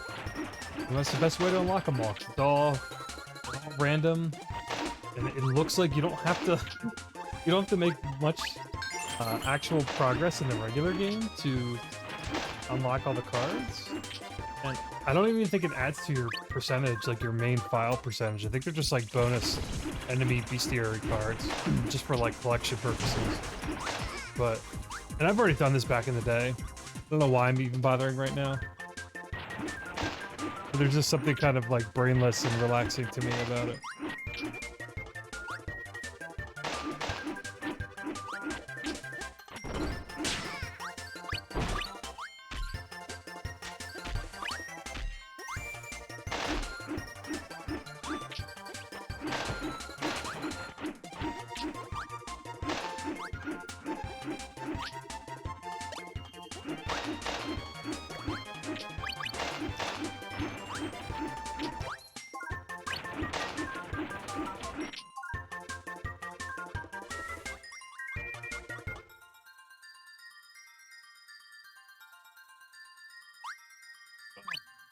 Bummer.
It's twice in a row I missed these damn cards.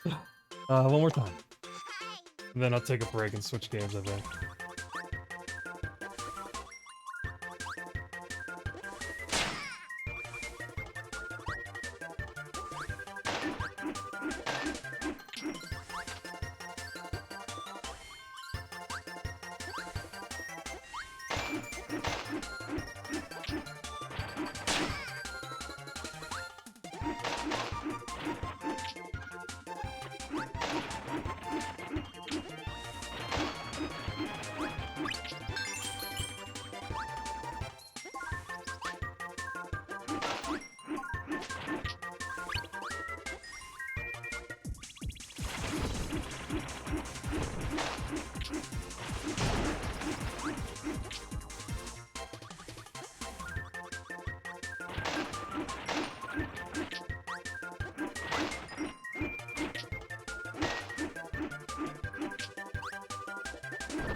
Okay.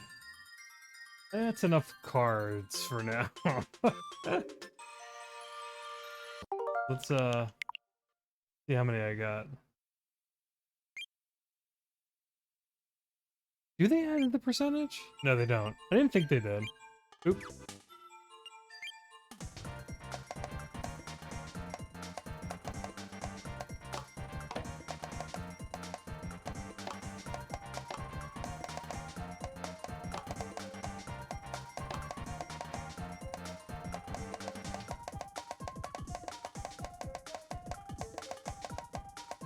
I wonder if you can get repeats, because I feel like I got way more than what's showing here.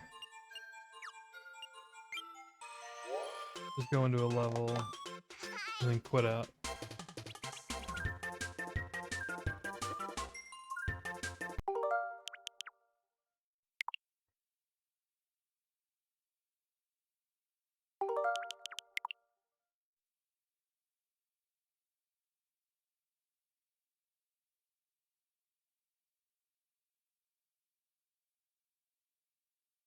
Alright.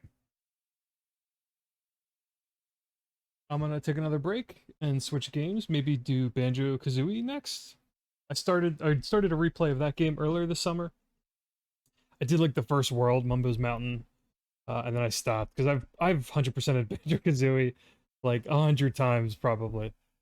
But it's another comforting sort of nostalgic game for me. One of my favorite 30 platformers of all time. So I think I'm up to the second world on my current file there.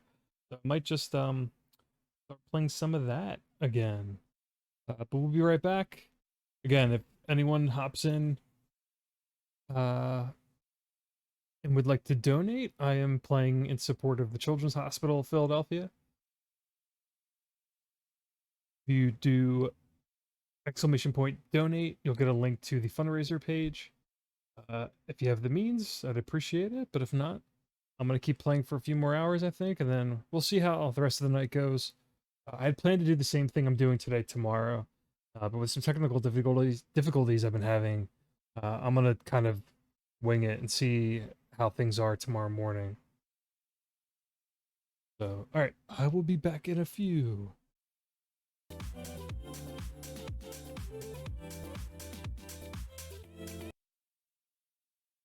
Alright, I'm back.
Alright, let's play some Banjo-Kazooie.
So I haven't played this game since the Xbox 360 version.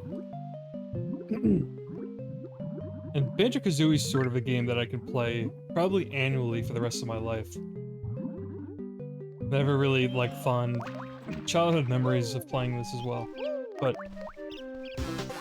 Banjo-Tooie is a game I would never want to replay probably ever again. As kind of ambitious and interesting of a sequel, it's way too long and way too just too in depth.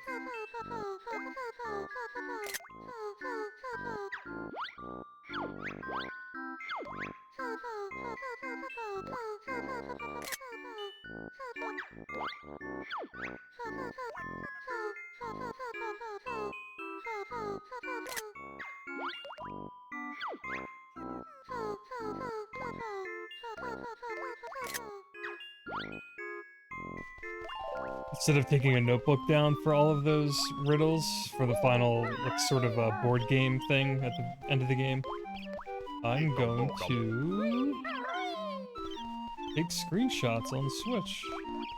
This is so nice playing this with an N64 controller. It feels so perfect.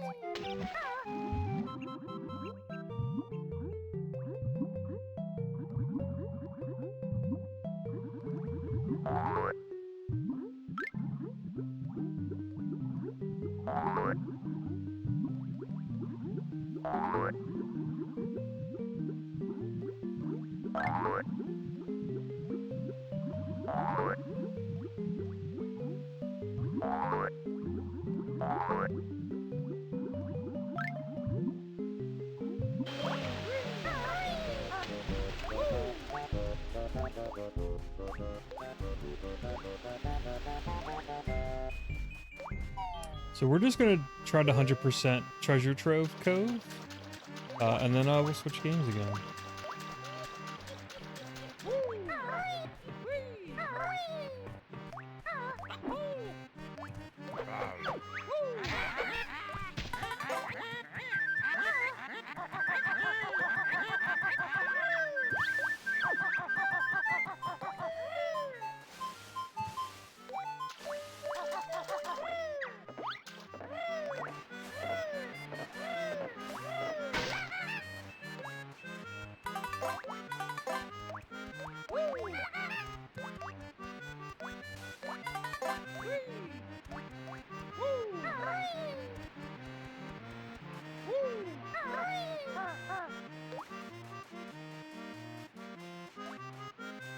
Nothing behind the treasure chest. I always thought there was. This is like one of my favorite levels of all time in any game.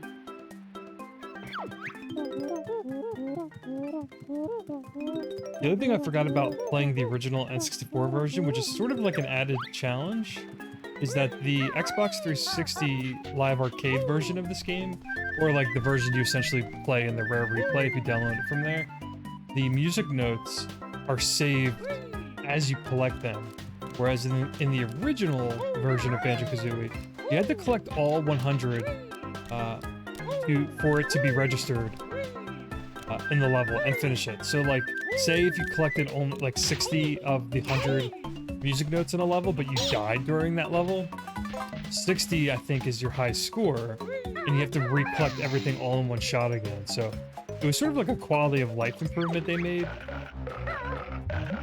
in the Xbox version. But it also makes the game a little easier in terms of like completing it fully. So, oh my god.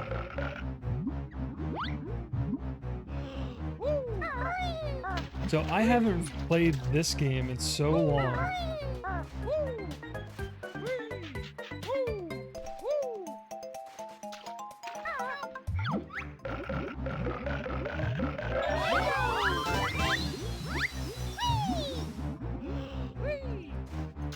The original version, technically, which is what this is. So I would think getting to some later levels, like Rusty Bucket Bay, for example, there are some like harrowing, like really obnoxiously placed music notes like above death pits. Same with kind of the third world, the Plank something. I already forget the name.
no! I already died.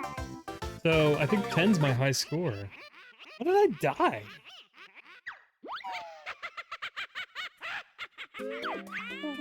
Yeah. Your best note score for this world is 10. Okay, so yeah, it's exactly what I just described.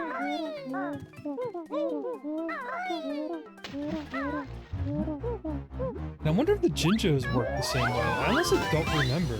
So I have to play this a little bit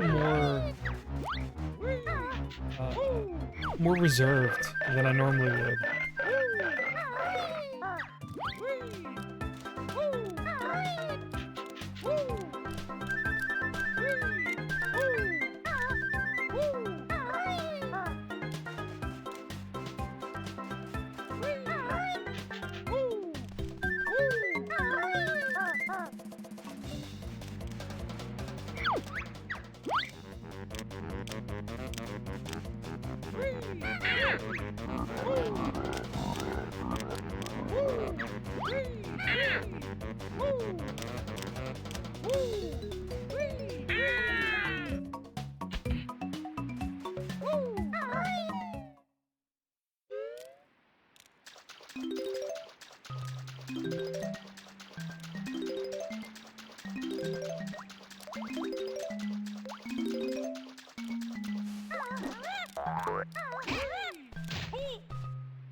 I know this game gets compared to Mario 64 a lot, but it's definitely a different kind of 3D platformer.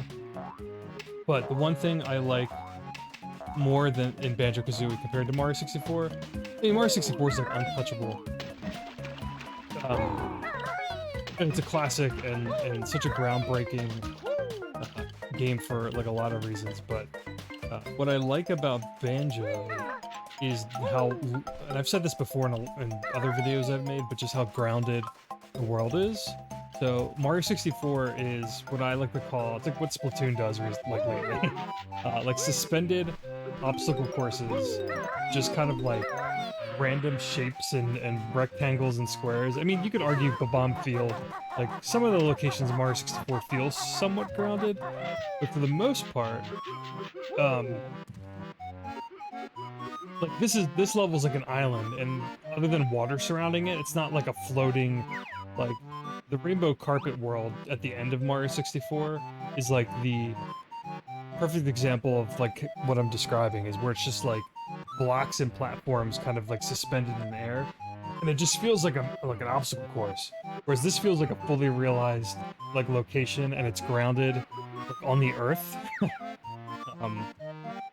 Like this is clearly like a beach level, and that's what I always like, and what I always thought was like super impressive from Banjo back in the day. Like, coming off of Mario 64, and then a couple years later, I think this game came out. You get something like this. I was like blown away.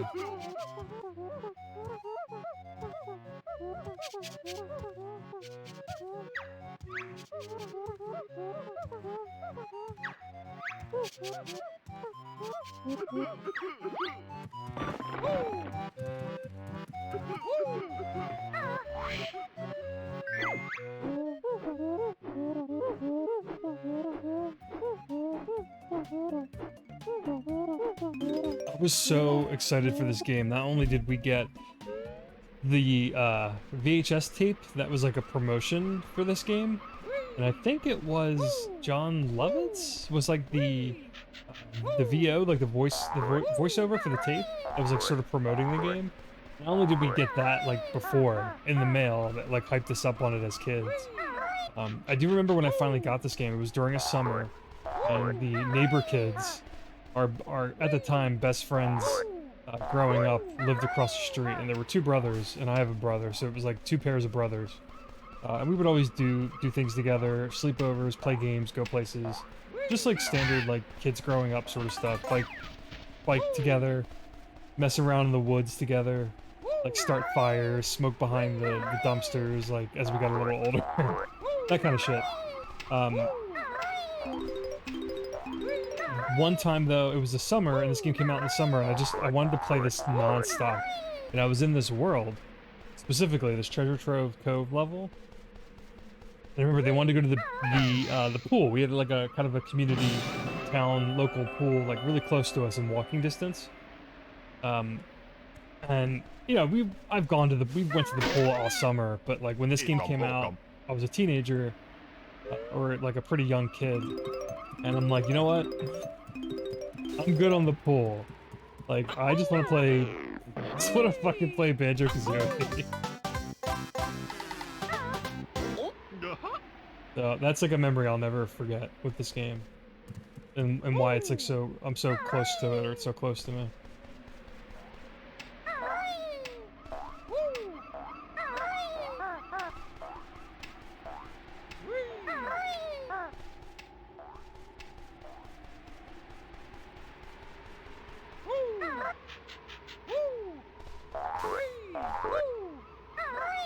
Did I get the Jinjo here? Oh no. I'm glad I didn't jump off yet.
What am I doing? I shouldn't be doing this.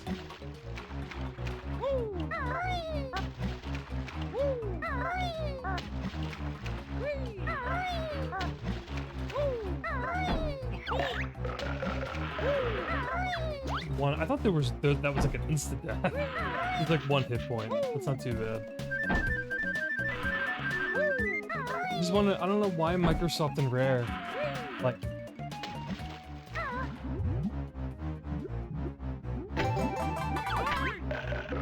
I don't even know what happened to Rare's. Oh shit, I need to not mess this up.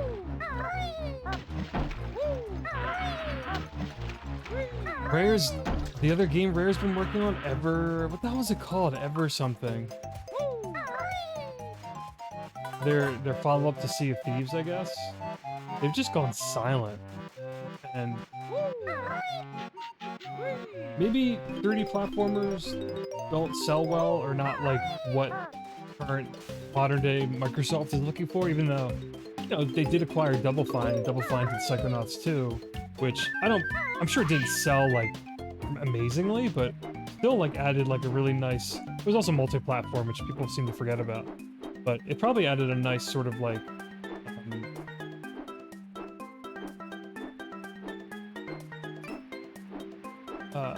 you know, some diversity to their lineup and their portfolio. Like, their first party is just like Gears, Halo, which is struggling and was disappointing for a lot of people. Forza, which is racing. Fable, which isn't out yet. They acquired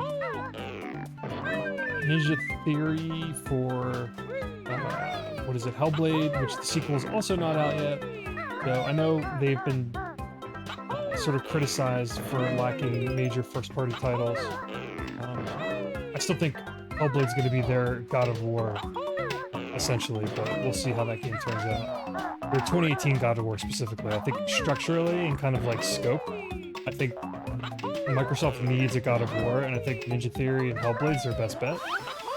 We'll see how that turns out, but they don't have like a Mario, and Psychonauts is like a Mario 64 somewhat, but it's also like, it's not like cute and fun. Like Psychonauts is about a lot of serious issues, a lot of mental health topics, and it's a little darker, a little bit more serious at times, even though it's like still like a humorous, kind of written with a lot of humor, and it's supposed to be funny, but it covers some serious topics, whereas like, you know, Mario's just like straight, pure, like, you know, childlike innocence and joy. So, and so is Banjo, to like for the most part, even with like Rare's old like sort of potty humor.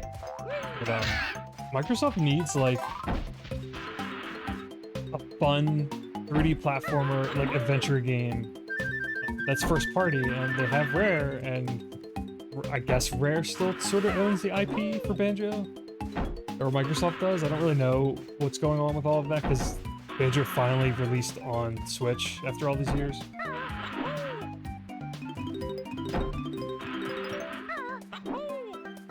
But I just think 3D platformers have had like a renaissance, sort of a resurgence as of late these past few years. So it just seems like, you know, bite the bullet. Even if it doesn't sell well, like bring some variety and some fun to your lineup and your platform. Put Banjo 3 on Game Pass. Like, I'm pretty sure people will play it and probably really like it if it's made well enough. So I'm not a, you know, I'm an armchair game analyst, armchair businessman, so maybe the numbers are there for what a game like this would do, and the budget and how much it would cost to make something like this on a modern platform. I don't know, but they've always said, I think Microsoft or Phil Spencer has said like they need to find a good reason to bring it back, or like a creative reason, which is sort of like Nintendo's argument for a lot of things. But to me, it's just like, you don't need to reinvent the wheel. Like, make a next-gen looking and feeling Banjo game, and just make it like the first game, like just a collectathon. I think people will eat it up. Because people just like the characters. Look at Smash Brothers. People lost it when Banjo-Kazooie were announced for Smash. But I don't know what they're thinking.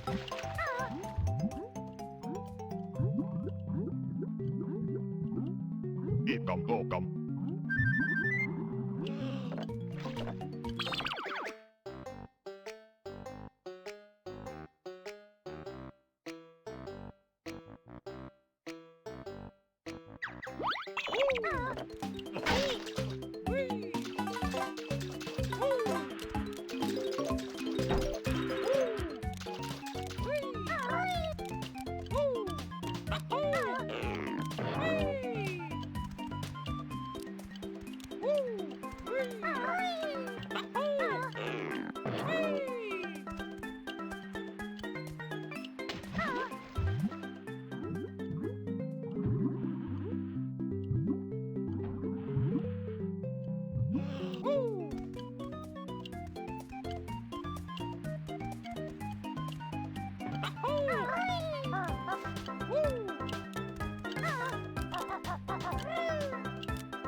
Ikam pokam.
Just like where these secrets are. It's so fun.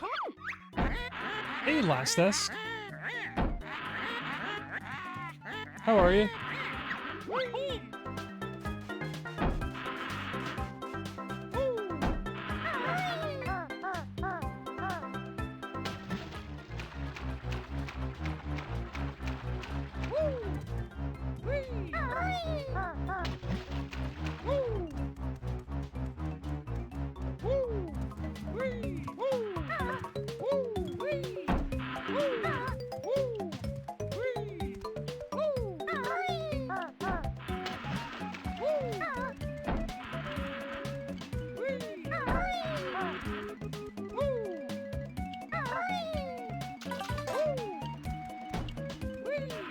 I feel like I'm going around in circles. I don't know where.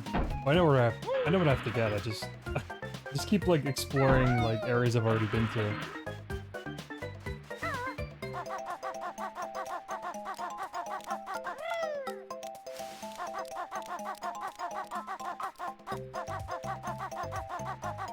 Tonight's been going okay. I've been streaming for Extra Life today, pretty much all day today. I've had the stream up more or less since 9 this morning. A few crashes here and there and technical difficulties. But I've just been playing mostly just stuff on Switch and 64 games all day, kind of in support of Children's Hospital Philadelphia. So I'm kind of doing like a charity event, so it's been going okay for the most part. Hopefully the stream doesn't crash again.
Cool.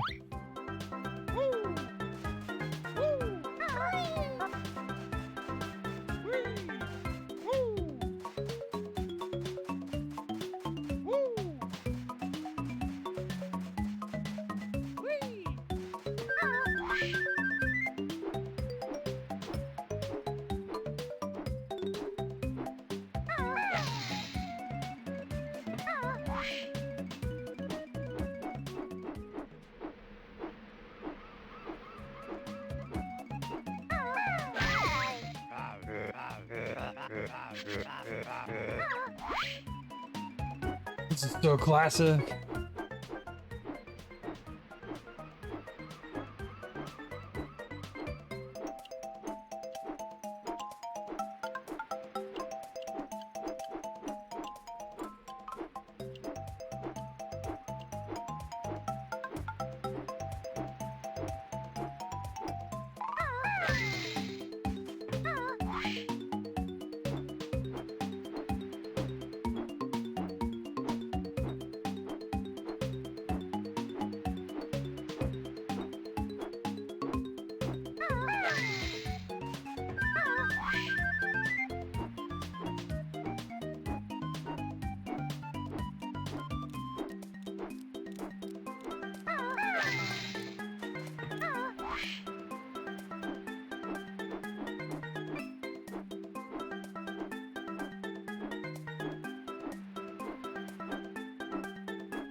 Is there like a secret out here? What direction is that in? Look at this. It's hidden really well.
everything in the world? Yeah. Oh. That little jingle dance that Banjo does when you collect everything. I'm obsessed. Alright, let's look at the totals. Alright, everything in Treasure Trove just took a half hour.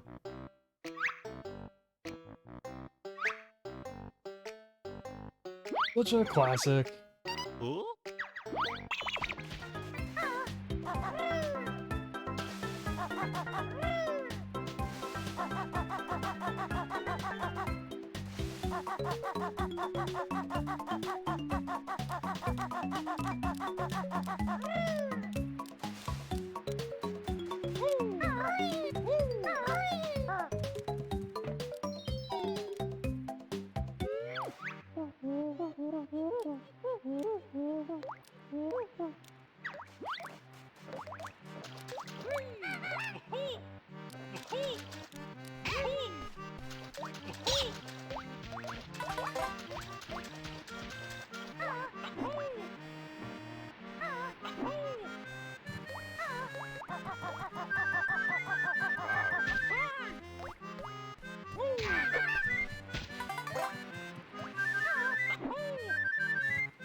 Alright, let's go open up a few more things, and then I think I'm gonna switch games again. So, again, I only was gonna play this until I finished that second world, so that was Treasure Trove Code.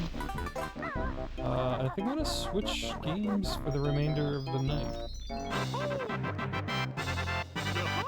I don't know how my stream seems to be stabilizing, so I might stay on for a little bit longer than I had planned. But we'll see. We'll see how it goes. Just to kind of make up some time. Originally planned to do 2 12-hour days, and we'll see how tomorrow goes.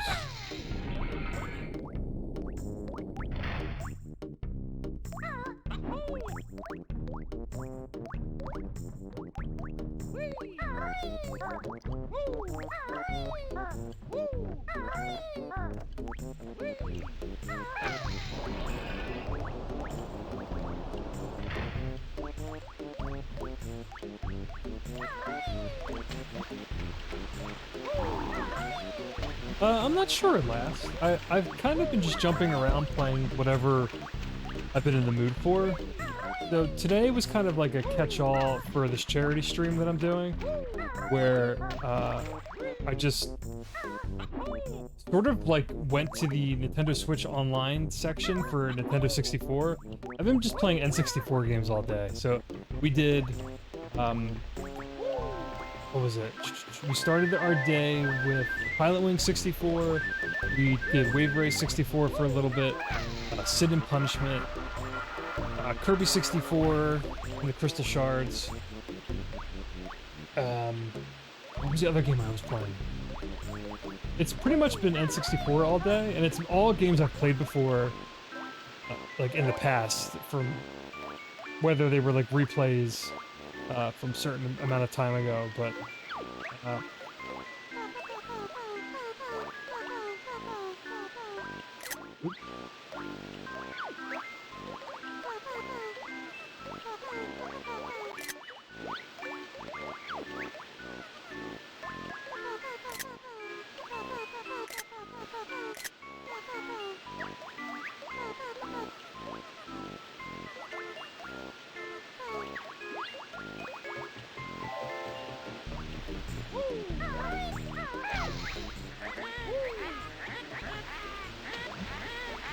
yeah, so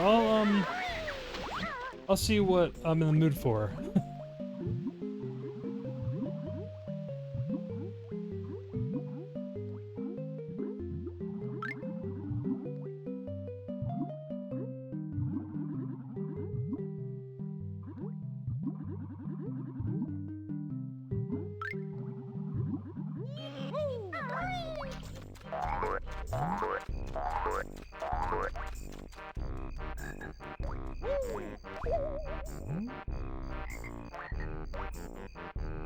do you fill these all in at once? I know there's a way. Unless he tells me in a second. There we go.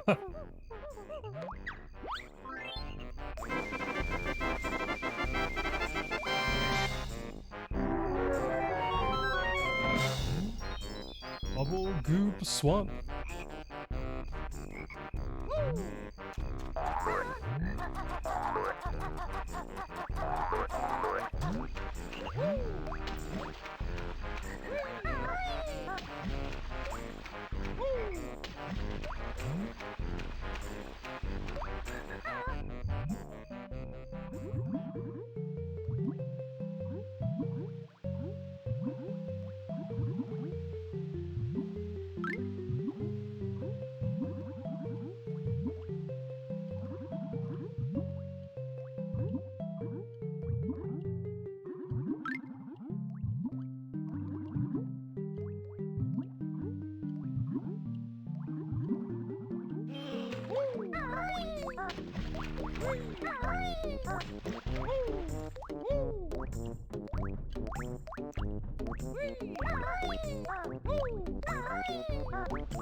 Wait, I forget how you open Clanker's Cavern, or Clank's Cavern.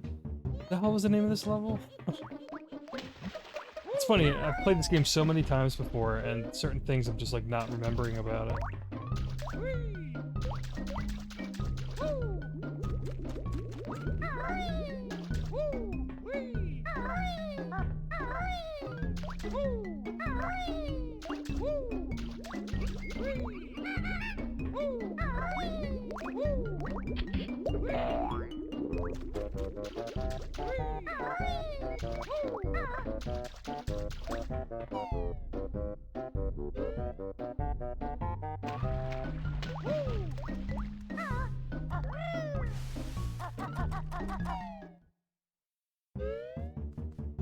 I think it was through here. Why do I feel like you can open that up sooner than coming through here?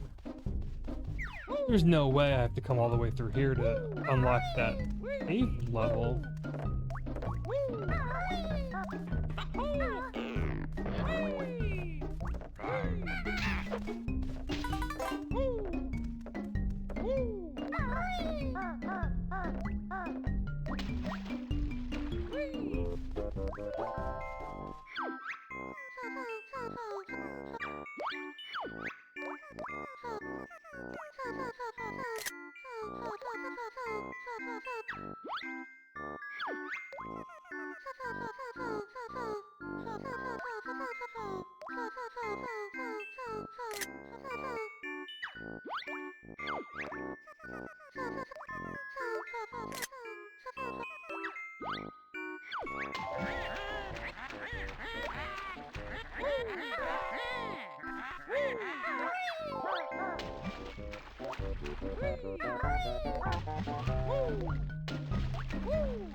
Yeah, there's a lot of like fat jokes in this game, and it definitely like that stuff hasn't aged well at all.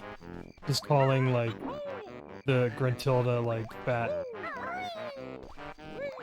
You definitely couldn't, if they do make Banjo again, they'd have to kind of change some of their writing and humor style.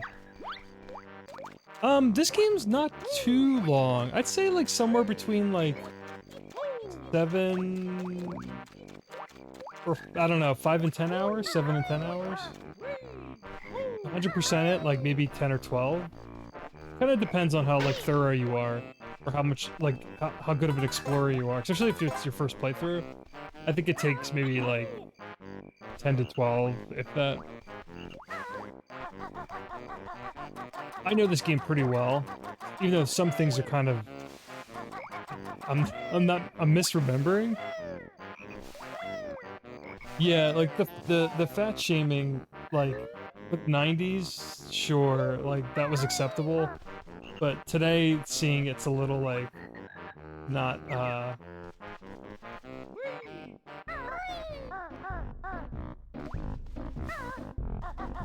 it's not too hot right to read it today.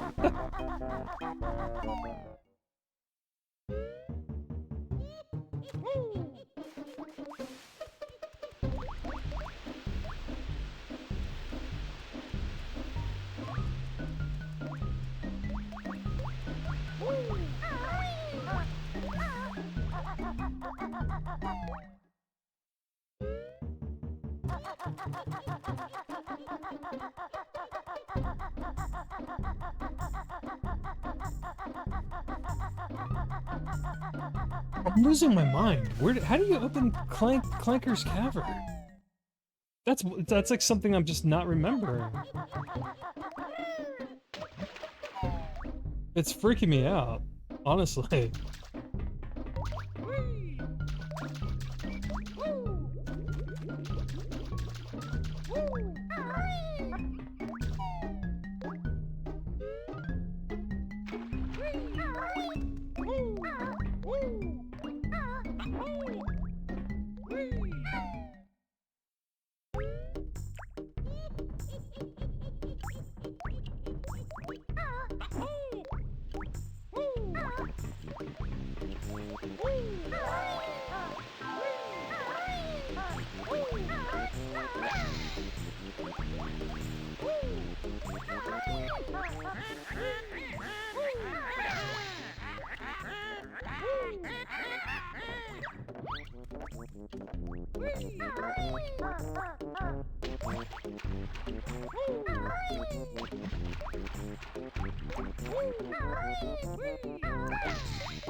Yeah, I'm losing it. I don't know how to access Clanker's Cavern.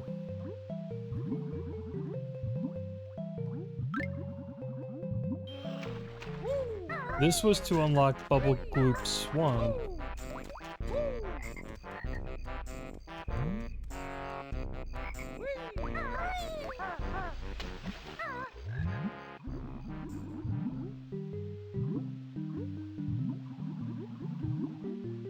Yeah, well, this game's a classic. It's one of my favorite games of all time, and I the last time I played it, so it's on Xbox 360, as well as the Rare Replay collection that's on Xbox platforms, like current modern day Xbox platforms. And the Xbox 360 version is a little different from the original, and the version that I'm playing is from the Nintendo Switch Online service. So this is the original N64 version, more or less. And yeah, it's like if you like Mario 64 or Jak and Daxter, like this is like a classic must play if you haven't played it before. I sometimes have treated it almost like an annual game, like I kind of want to play this game every year or every other year. I feel like I have like I'm compelled to kind of play it again. But I'm losing my mind because I don't know how to access this one level when it's like so not a big deal. I can't figure it out. It's not in here. There's no way it's in here.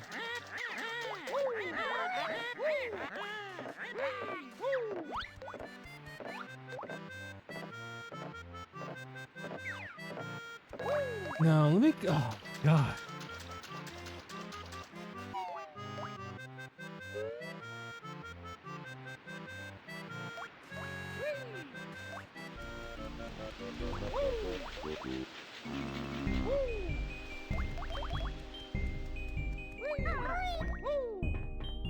Not up here? What's happening? My memory's completely fried with this. No, this is the room I just came out of.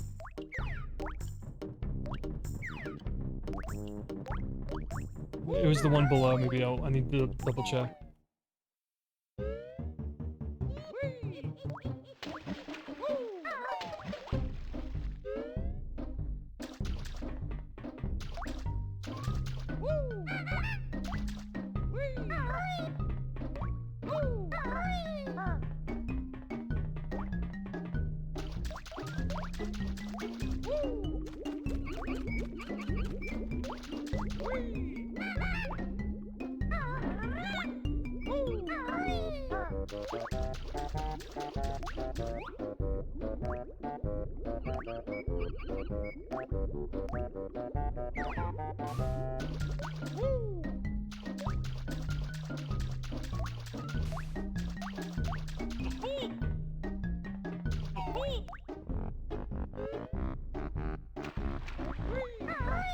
I've completely lost it.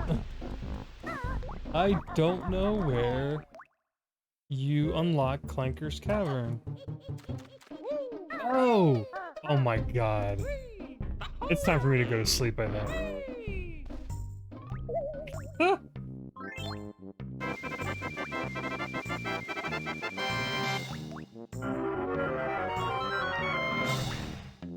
Wow. So, it's interesting when you think you know a game so well and enough time passes, and you give it enough space and you come back to it, and it almost feels like a new game again.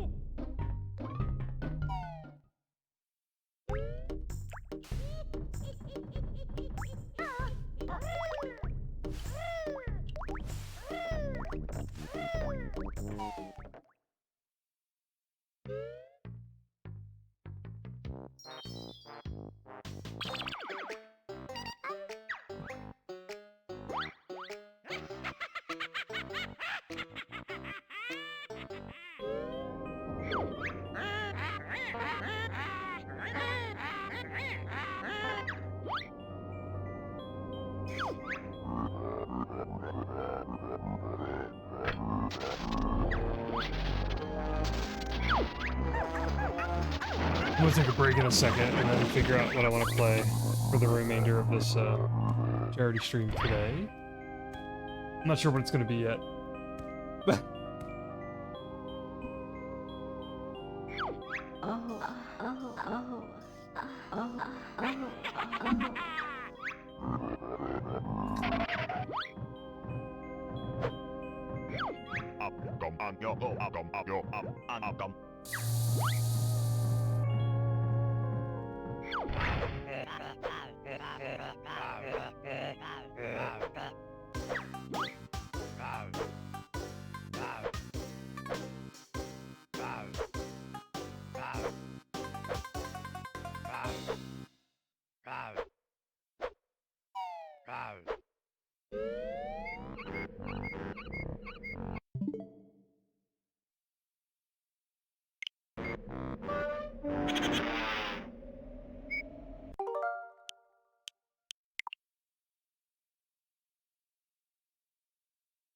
All right, we played a lot of different stuff. Oh yeah, so Pilotwings 60. We started our morning with Pilotwings 64.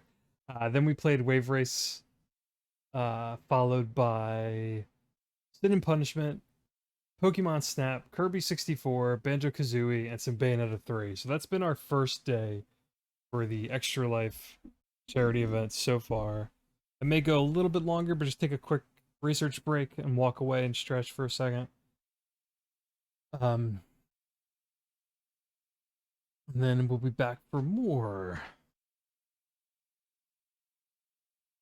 One thing I want to try, because it looks like, are my emotes working in terms of, let me just try something really quick. I'm just going to put some of my emotes out there, see if they show up. Okay, so maybe I've just been missing it when other people have been doing it. If you want to try, if you're still there last, if you have like an emote you want to use really quick, I just want to see if it's been showing up, because mine keeps showing up. I have it on like the, they appear on the stream.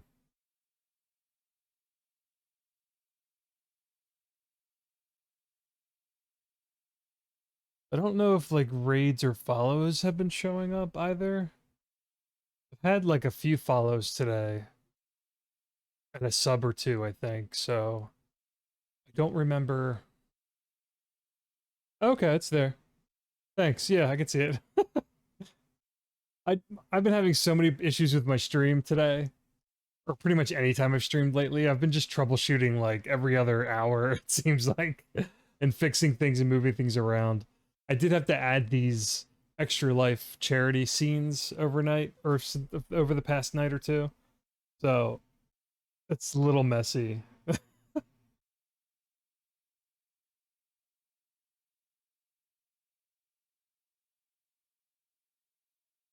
Yeah, I appreciate it. Thank you. All right, I'm gonna step away for a little bit and then figure out what I want to play next. Again, I had planned to do 12 hours today, 12 hours tomorrow. We'll see how tomorrow goes when I wake up and see if I have the energy to do another day like this. I kind of mentally committed, but after some technical issues today, I'm slightly defeated. So we'll see how it goes. I've raised like a little amount. Not as much as I would have hoped, or not as much as I raised last year. This is the third year I've done this charity stream, but I'm a little unprepared for it. I didn't have too many interesting incentives or milestones planned, which I could get better about, or be better about maybe for next time. But for now, I'm going to step away. Hopefully the stream stays up and it doesn't crash like it has been. But I will be right back in a few. If you stick around, I appreciate it. If not, have a nice rest of your Saturday or weekend or whatever time it is. And I'll see y'all soon. All right, I'll be right back.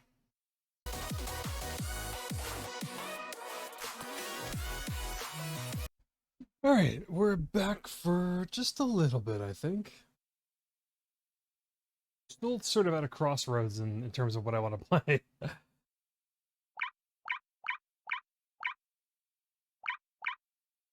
We kind of like covered the basis. Anything not like sports or party related, I've sort of checked out that I wanted to. Well, I haven't played Yoshi's Story or Star Fox 64 or Winback yet. I don't know if I'm in the mood for Winback. That's an undertaking. I'm not even sure if I want to get that started right now. Pokemon Snap was like surprisingly really fun today.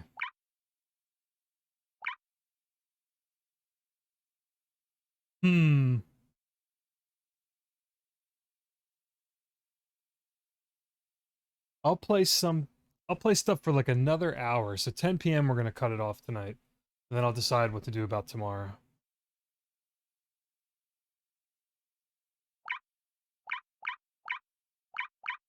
I'm really disappointed I didn't get a chance to, or I didn't manage to finish Sin and Punishment on normal. That's sort of like a one-sitting game, even though there is a scene select. But that game's rough. The game starts default on easy, and I should have listened to what the developers probably thought most players would try the game on, because normal's not easy. And even though it seems like you start with a lot of continues, and you can earn a lot over the course of the game, I guess just from playing well or meeting certain like stage objectives. I'm not quite sure how that works, but like I couldn't swing it. It was hard. I'm pretty sure I finished that game back in the day, but trying to replay it today, it just wasn't I don't know.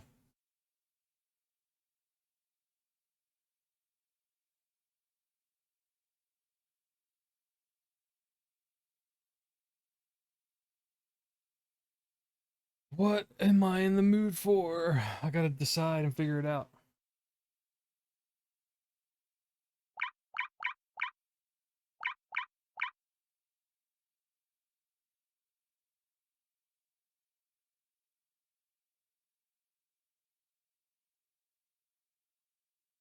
Let me see. Let me get up for a second.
What to play? What to play?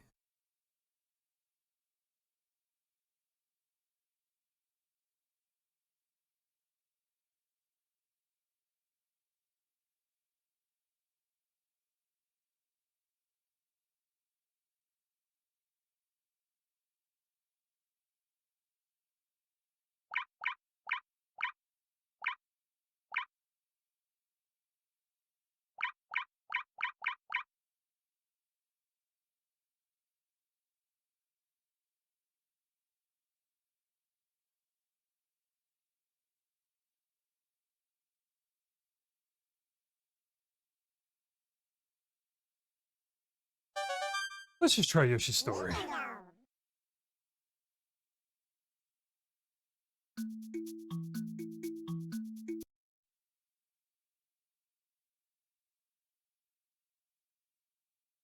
Now, I may have owned this game at one point in my life.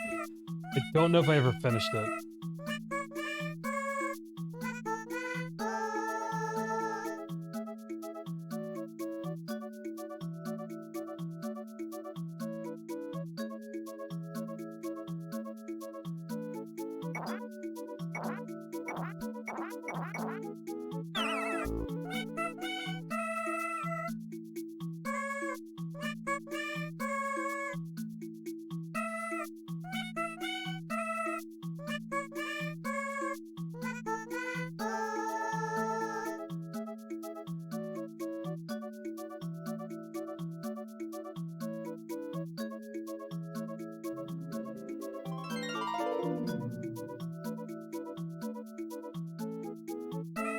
Hold on. I wasn't paying attention. I totally missed.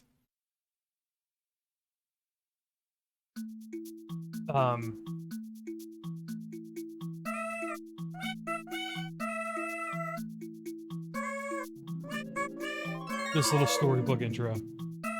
What the N64 controller?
This is a lot of story.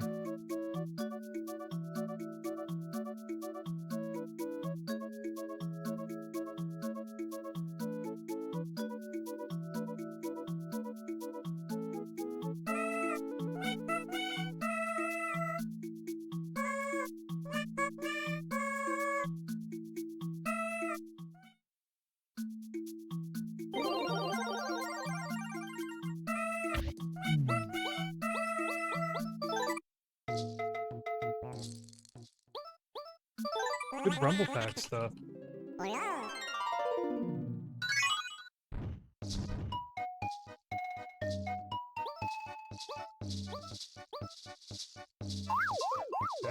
I don't remember anything about this game.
This is really confusing.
I don't understand this game at all.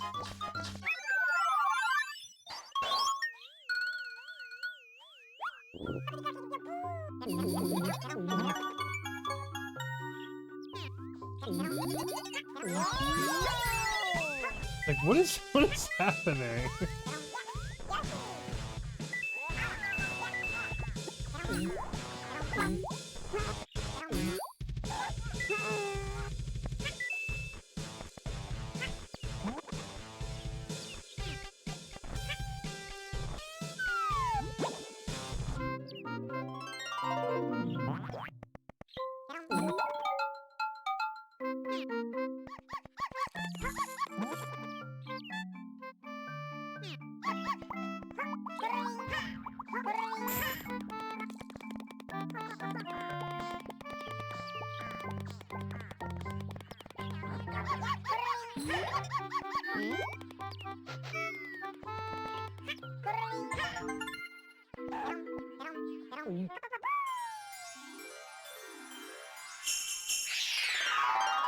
I remember reading up about this game, and someone said a perfect playthrough is getting all the melons.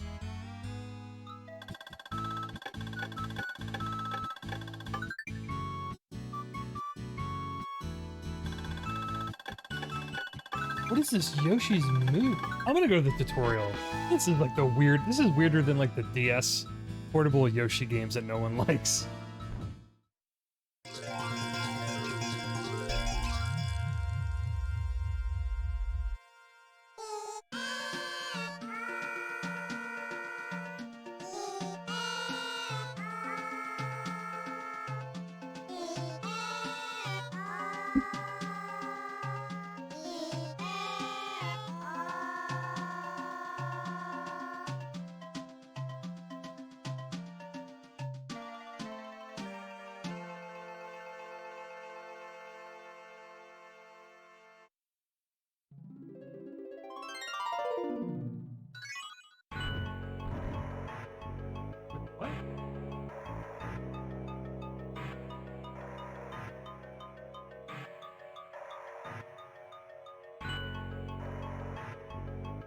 Can you go back to old levels?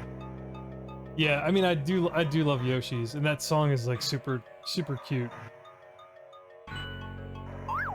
Wait, I don't want to. I'm so confused. This is the weirdest Yoshi game. Hold on. What the?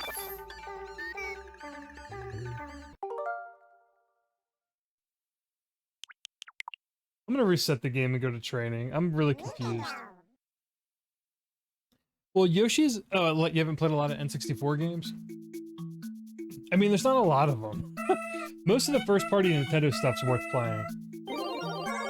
This game... I don't know. I don't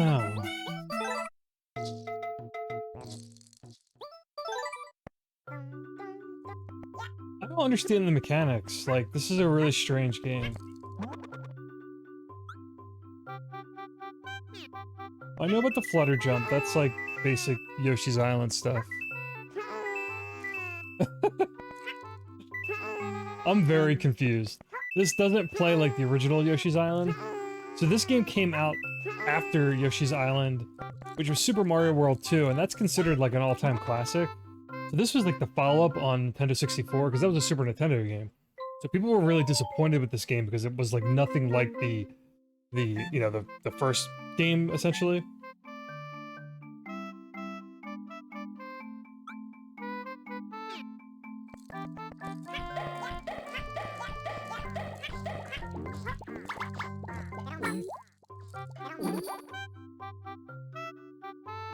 Eat 30 fruit to end each stage and advance to the next. Oh, you could turn it off? I was about to say, it's really... Oh my god, you get it really close? Yeah, the fruit frame's really distracting.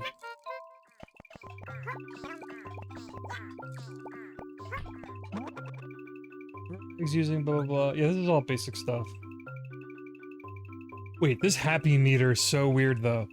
If you shoot an enemy rather than eat it, Yoshi will be twice as happy? If you decide to throw an egg, push the B button to cancel.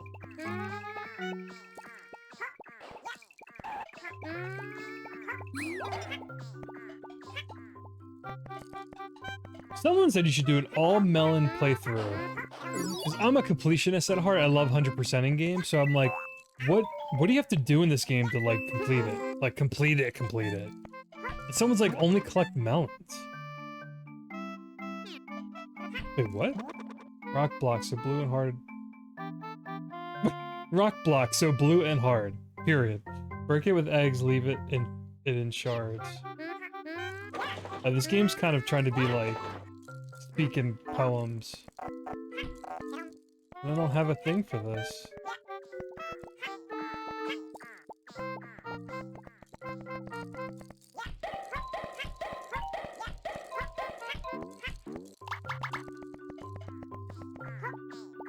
I'm ignoring all the fruit that aren't melons. What is this thing?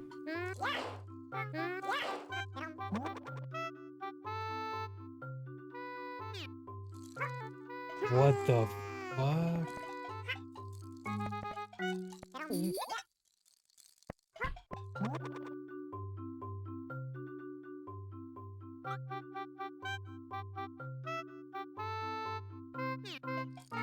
What's the smile meter? Oh wait, yucky food. Oh, it's the flower. Okay.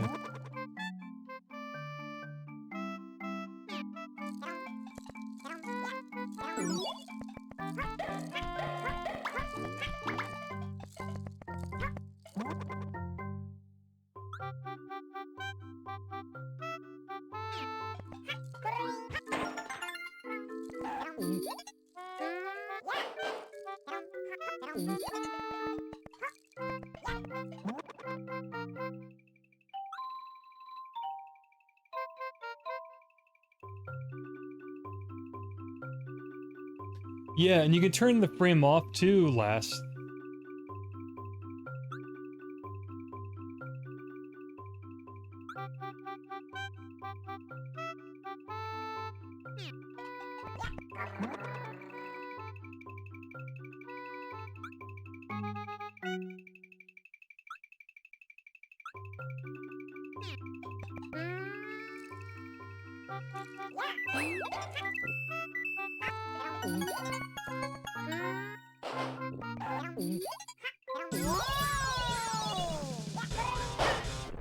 Oh, I see. Oh, I got a banana by mistake.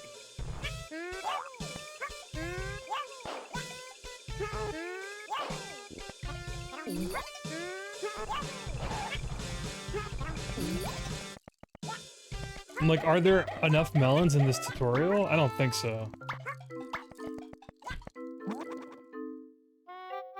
Likes and dislikes. Each Yoshi has things they like, but they all dislike the same things. Eat their favorite snacks, but sad if they eat junk.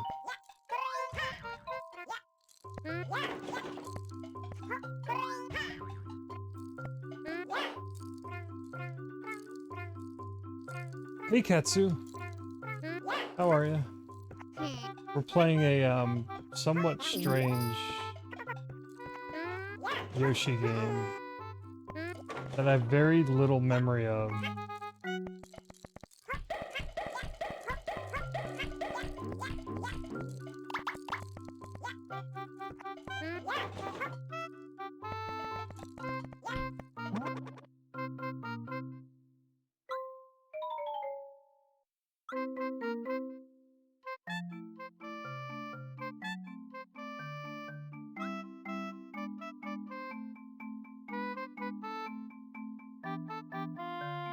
Yeah, most people don't like this game, but I haven't played it since I was a kid, so I kind of wanted to revisit it to see if I would think differently about it as an adult, and I'm not sure yet.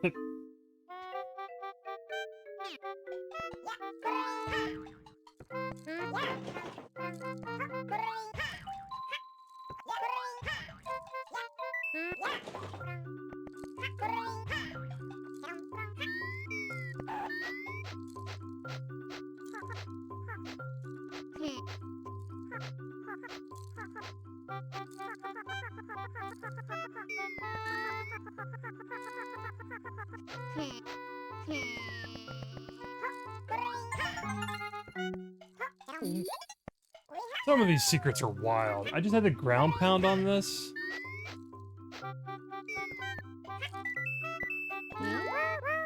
Oh, I see. Yo, I think there are enough melons.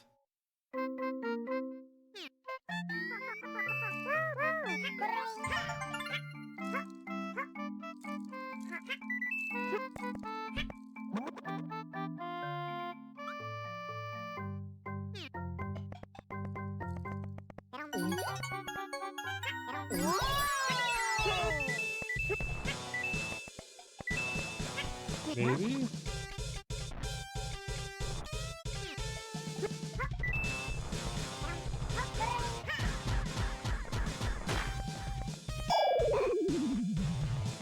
What?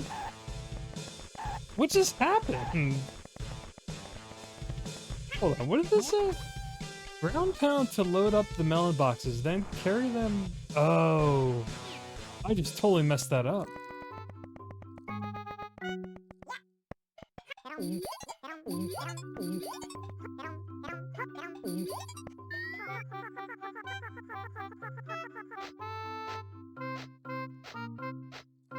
Working on your story now? A broken tale? What do you mean by working on a story?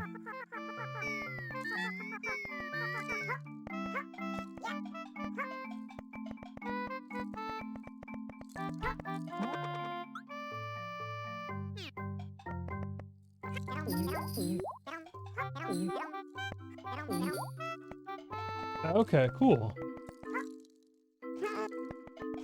Is this like a, sorry if you mentioned this before, like a D&D character? Or for like a story that you're writing?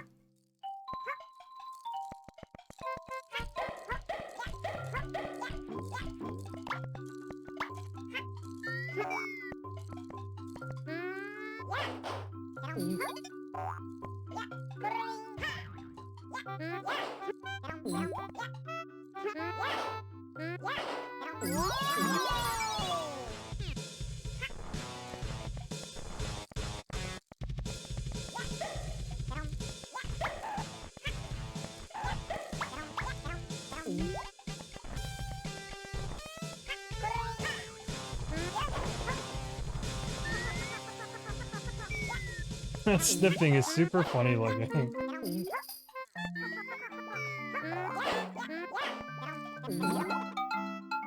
I think you can get all the melons in this level. I'm bothered.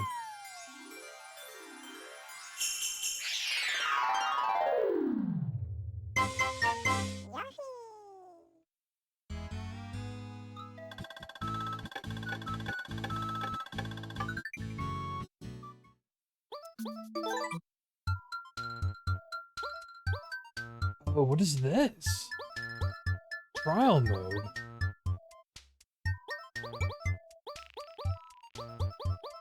Oh, I think I understand how this game works. Oh, cool. That sounds cool, Katsu. I know how writing goes. Creative writing is different from, I do a lot of writing for my gaming blog, which is more or less just like sharing or writing down thoughts on like my playthrough of a game when I finish it. Sometimes it's like sort of an opinion piece, but like a mini review, just general impressions, but like I have like terrible writing blocks sometimes. And the worst thing about it for me is that like while I'm playing something, I should be taking notes for when I finally get around to writing. Whether I had like I don't have like a laptop off to the side that I probably should have, or like a notepad to take my notes or something, but I never do. I always wait like afterwards.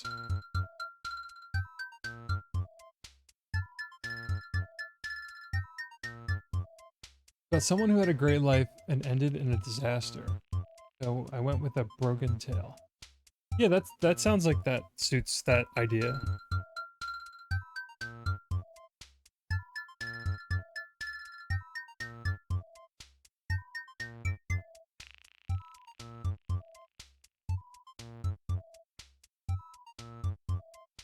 So now I think I have a better idea of how this game works.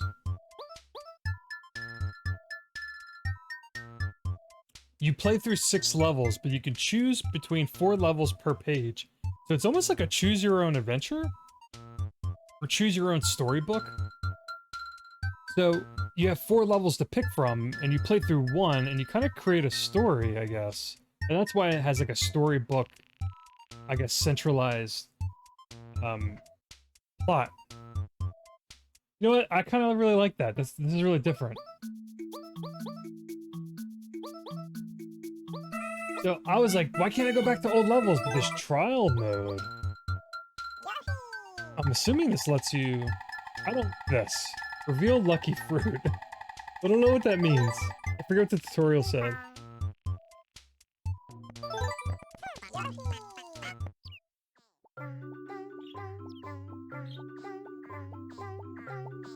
Yeah, I understand that, Katsu.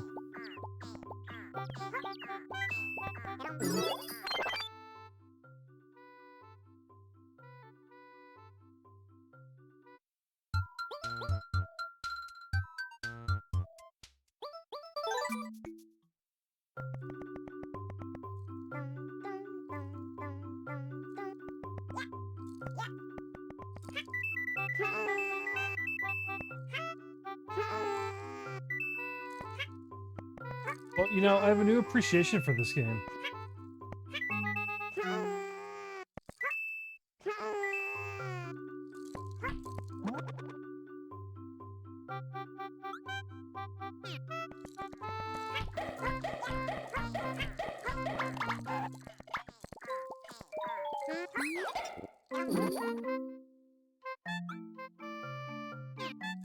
I gotta read the thing again about the fruit, because that's confusing to me.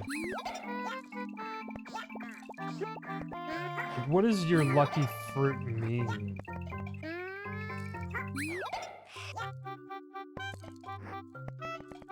I only want melons!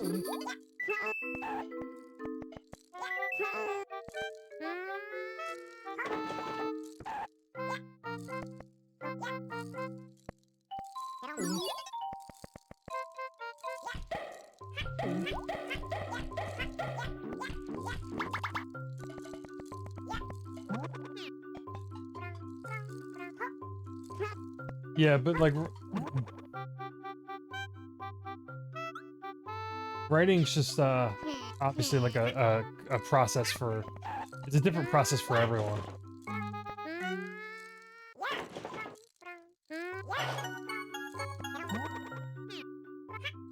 But for me, like, when I write about games, I've gotten to the point, and I don't know if it's the same way about, like, writing a story. It might be some similarities, but, or like I said, like creative writing or writing a story, whether it's fiction or whatever. But like, for me, when I play games, I've gotten to a point where, and I think it's why I've tried to stream to a degree, is that, like, I can't play something and not write about it afterwards. Like, there's something about, maybe it's just because, like, I've been playing games all my life and for so long that I don't like the thoughts, like, sitting in my head. So they need to go somewhere, whether they're, like, being streamed out, like, verbalized, like this, or written down afterwards for, like, my gaming blog, Like, some days I think, like, is it worth it? Should I just go back to just playing games and enjoying them offline and just sort of, like, disappear forever and just enjoy my hobby? But at the same time, like, I hate having those thoughts in my head and kind of nowhere or no one to share them with, so that's why I kind of continue to write. I don't know if it's the same for you.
Alright, this was super confusing. I messed this up last time. Ground pound to load up the melon boxes and then carry them to the finish? So do I stand in place?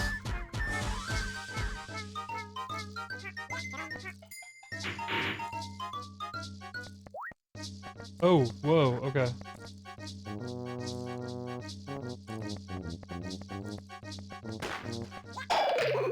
No! Oh my god.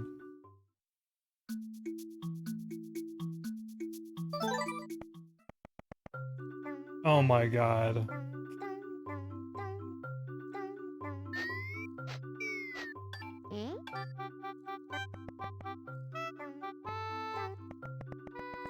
I don't know if I can do this again. This is just the training level. I shouldn't even be bothering with this. But I just want to understand. I want to understand this game. I don't understand what I'm playing.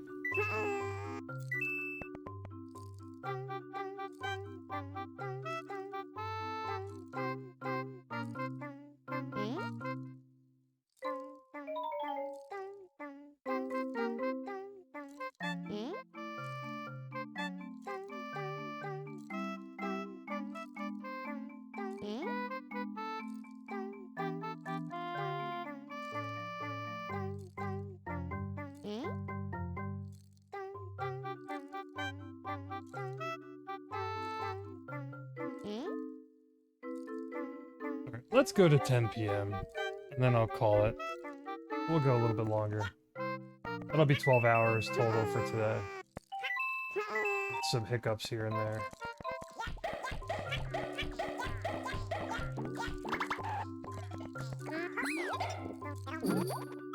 So I'm sure if, oh, you know what?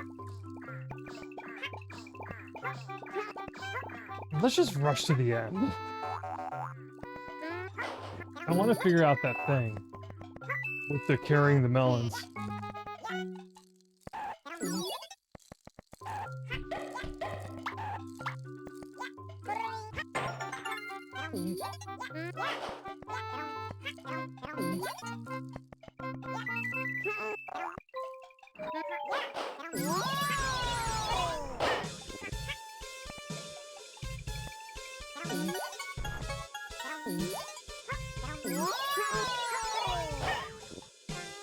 Oh, this is dangerous. No! I didn't... Oh my god. Alright, well let's just see what happens. I don't know why I'm trying to, like, 100% this. Or play this, like, with the completionist mentality. I shouldn't care.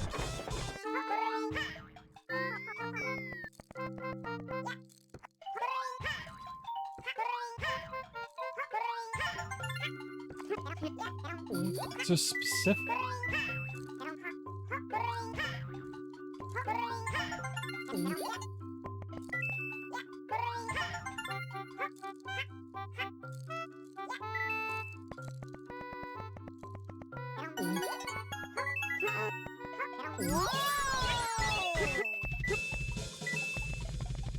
This is horrifying.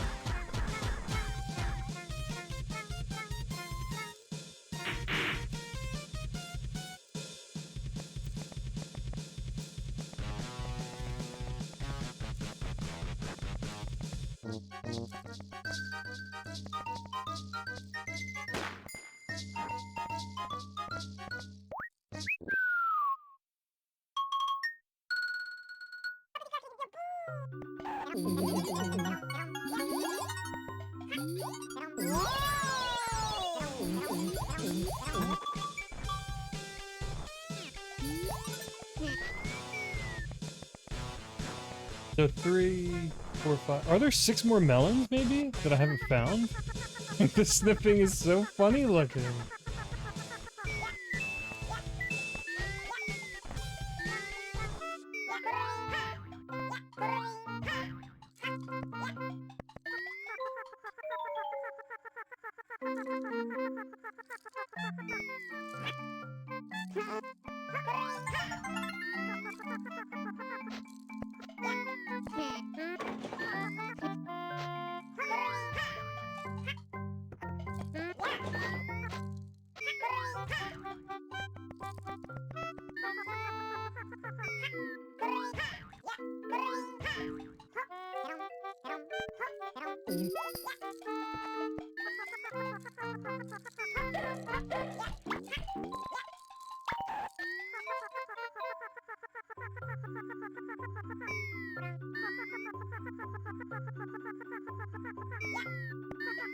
I'm wondering how much, like, how thorough do you have to be? Do you have to really, like, comb every ground?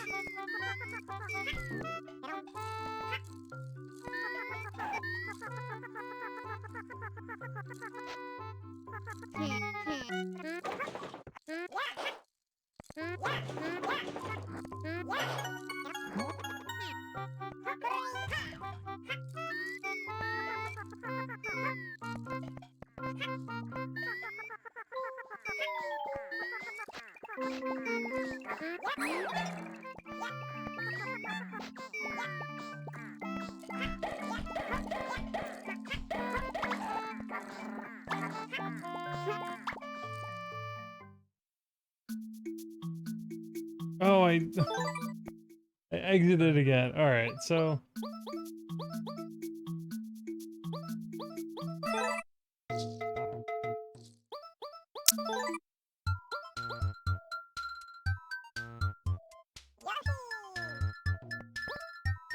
Hmm.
Weird game. Really weird game. Like that melon. Oh my god. So there's shit hidden like that? Like just invisible spots to jump into? I just want to know if there's enough melons per level. Ah. Ah.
Yeah, maybe there are enough melons. I'm like really intrigued by this. I went from being like I'm not sure about this to I'm like really intrigued by this.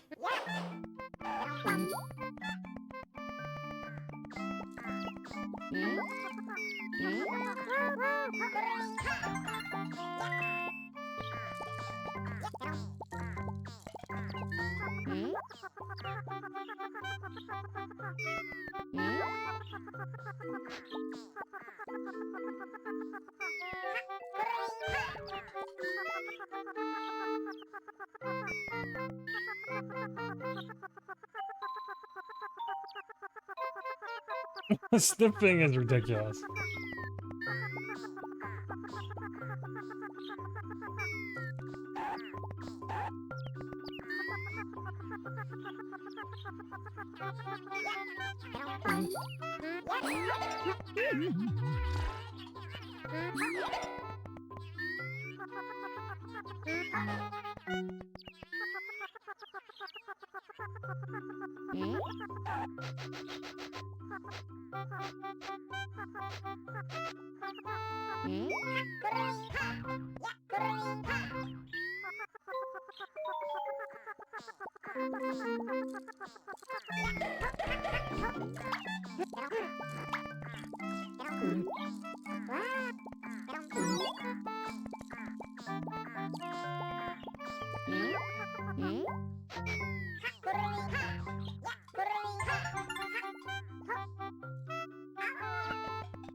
Okay, so their level like loops back. So technically I'm missing 4. If I didn't pick up that stupid banana, I would have had 4.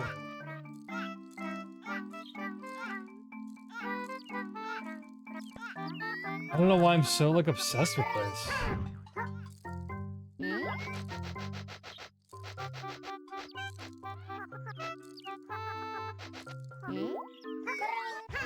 I don't understand.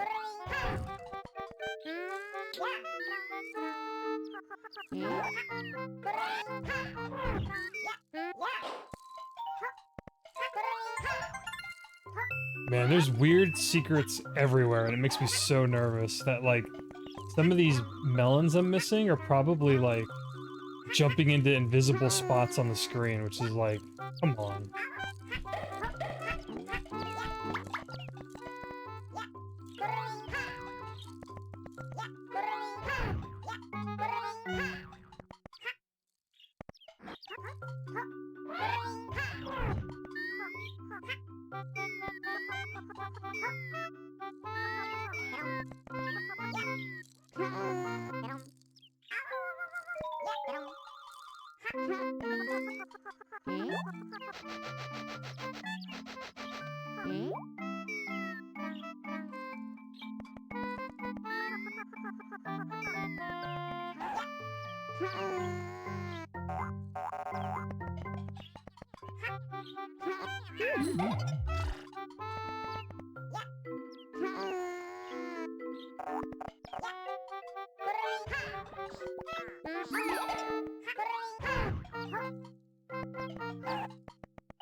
Let's just finish the level out. I don't know what's going on.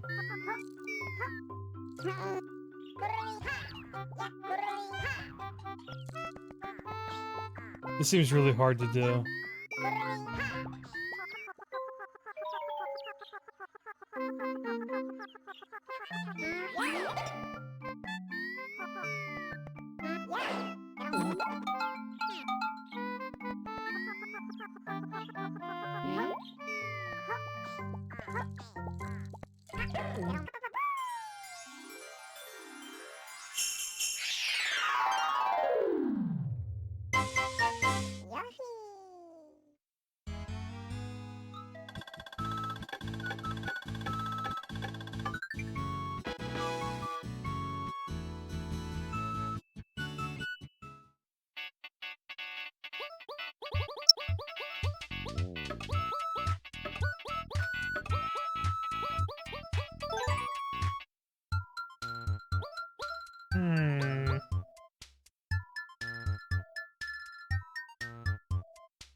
I want to Google.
Wow, there are exactly 30 fruit, or 30 melons in every level.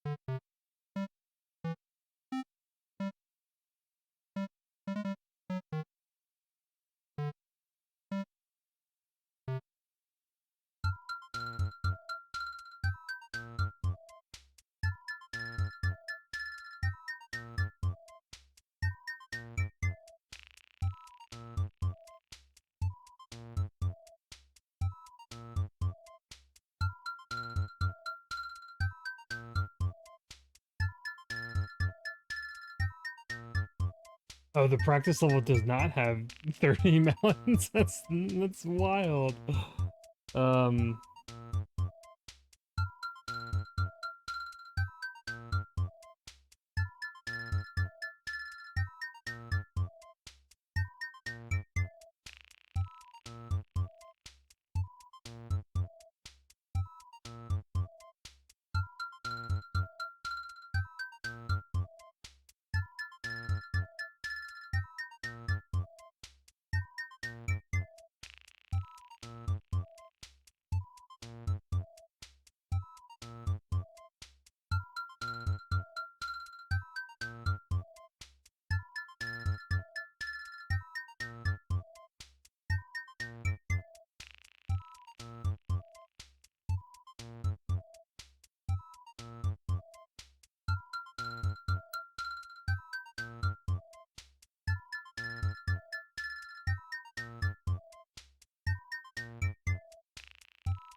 wow, sorry, I was just reading about this melon quest.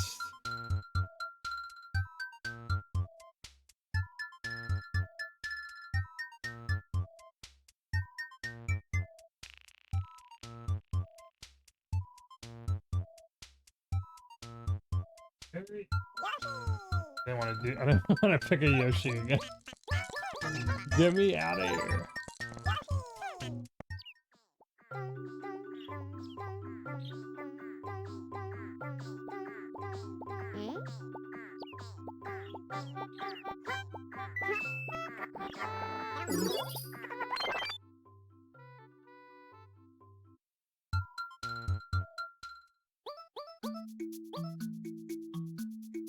No, I think most people would be happy just like unlocking every level, because that means you've played through all the like the paths in the game, which is cool. I didn't know that like there was an actual. I like how the narrative and the story kind of ties into the gameplay.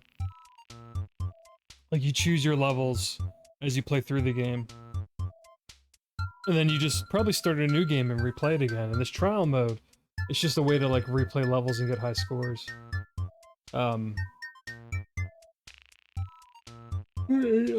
They made a lot of stages. 4, 8, 12, 16. Oh, it's 4 times 6. Oh,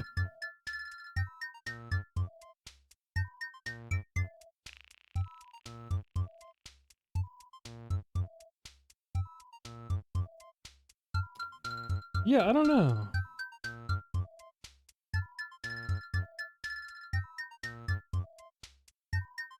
I'm a little torn on this. Like, the completionist in me wants to, like, get all 30 melons, but I was just reading about it. It sounds like a nightmare. And there's a lot of melons that you don't know about.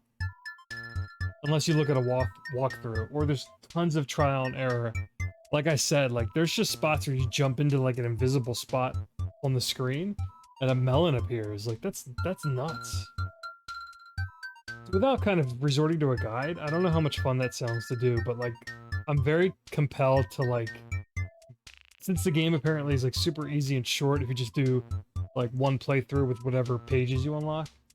So a playthrough is essentially 6 levels, but if you wanted to unlock everything, you'd have to replay it, what, 4...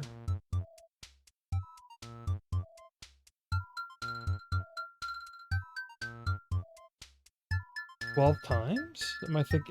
Maybe, I don't know if my math's correct. If you can do one page at a time, or one level at a time per page. So, do 1... Oh no, it would be 4 playthroughs. Because if I did...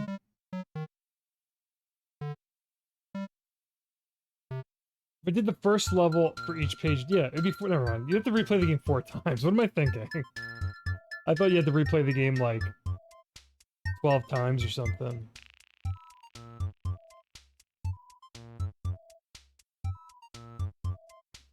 Cool. I think I want to play more of this. I'm very intrigued by it. I at least just want to finish it, because I don't think I ever finished it when I was younger.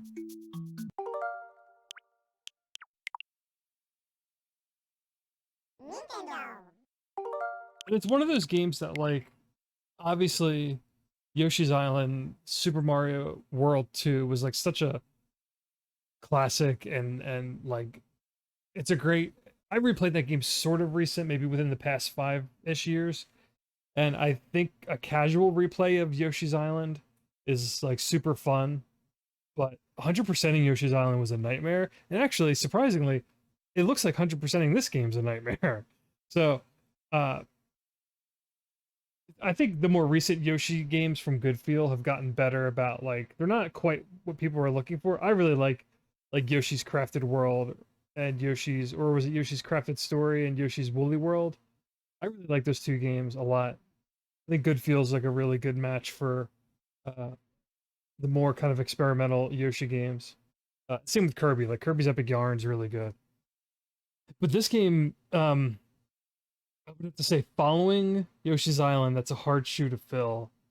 Although Super Mario 64 sort of followed, you know, Super Mario World, technically, on Super Nintendo. So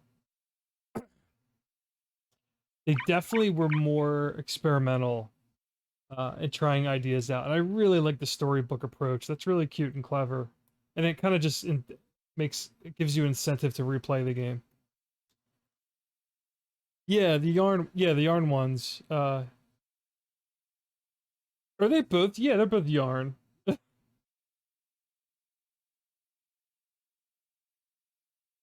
Yeah, kind of similar to Klonoa 1. I mean, Klonoa 1, like, the game sort of takes place in a book, but it's, like, pretty linear. Like, you unlock levels in a linear fashion. This game actually gives you, like, alternate paths. Like I said, it's literally like a choose-your-own-adventure book, so it's, like, really clever in that sense. Like, it gives you 4 levels to choose from. And I did read a little bit. I didn't know how that worked, but apparently if you don't collect, like, these special hearts within a level, then the next page won't have as many levels available. So you do have to collect stuff to kind of unlock, like, the full page so you can explore every level in a playthrough, or have the opportunity to pick from every level. It's a little different, but yeah. Yoshi's Story, like, literally takes, like, a storybook approach, which I think is, like, really novel. Pun intended. Really novel. Get it? So I think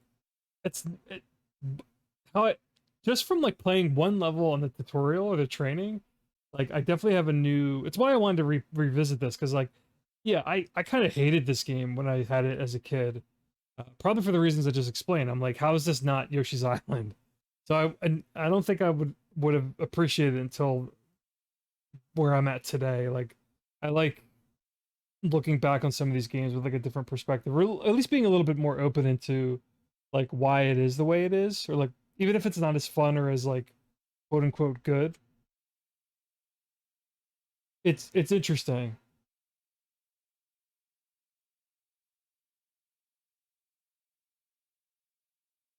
A part of me just wants to... I should just play through it and see all the paths. Maybe just replay and do all the levels, just so I can see everything the game has to offer. And then the melon shit, I don't know. I don't know about the melon quest. This game looks like a deep, if you want to, like, quote unquote 100% it. But apparently it's all for bragging rights. You don't get anything for getting all 30 melons in a level other than, like, the highest score possible. So a little different from getting 100, the 100 score in Yoshi's Island, but yeah, I don't know. Interesting.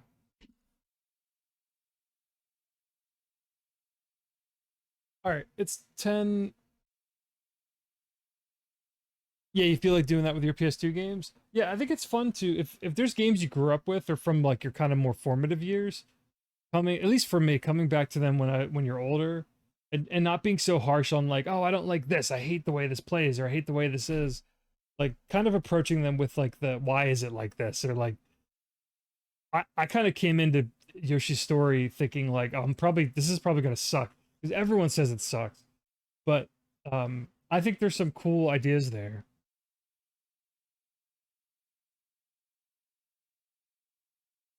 But yeah, anyway, it's 10 o'clock. I've been sort of more or less streaming since 9 a.m. this morning, so it's been a broken stream, a broken charity stream. I raised $100 total for the Children's Hospital of Philadelphia for this Extra Life event, which isn't not nothing, and any money's good, you know, a good amount for charity. Not as much as I wanted to raise, but I also, again, sort of last minute decided to do this. I wasn't as prepared as I wanted to be. I didn't have any interesting milestones or incentives for viewers or anything like that. So maybe next year I need to plan better. And then that on top of all these technical difficulties I've been dealing with my capture card, and the one thing I really was hoping would happen was I had my VOD. So my VODs on my channel, I was hoping it was going to be a straight 12-hour stream, like a 12-hour video archive. But for whatever reason, it could be my internet connection or whatever the deal is, the stream never, except for once, it did crash entirely. The bitrate dropped to, like, 0, and it went full red, and it didn't look like it was coming back. So but I wanted to keep the stream up for 12 hours for the charity event and just do, you know, when I did take breaks, walk away, put the Be Right Back screen on. But at least the stream was still up and people could see that there was, like, an opportunity to donate if they wanted to. That was my plan, but it didn't it didn't go according to plan. Like everything, or like nothing does with streaming. But yeah, maybe next year I'll try to be better about doing charity events, try to to build some more. What's the word I'm looking for?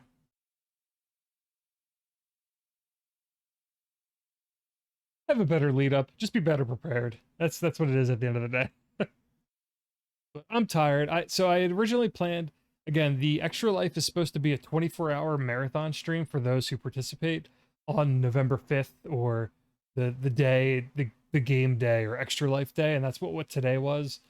So most people who streamed probably were attempting to do 24 hours. I couldn't realistically do that without ruining my schedule. I just wouldn't recover from that. I got to go back to work on Monday. So I was going to do I could have done, or I can do 12. I did 12 more or less today with some breaks and some interference. I was going to do 12 tomorrow, but I'm going to see how I feel in the morning. Maybe I'll just pack up the event for tonight and kind of just try again next time. But yeah, thanks for hanging out, everyone. Last Escape and Ketsu for chatting, hanging out with me towards the latter part of this Yoshi story experiment.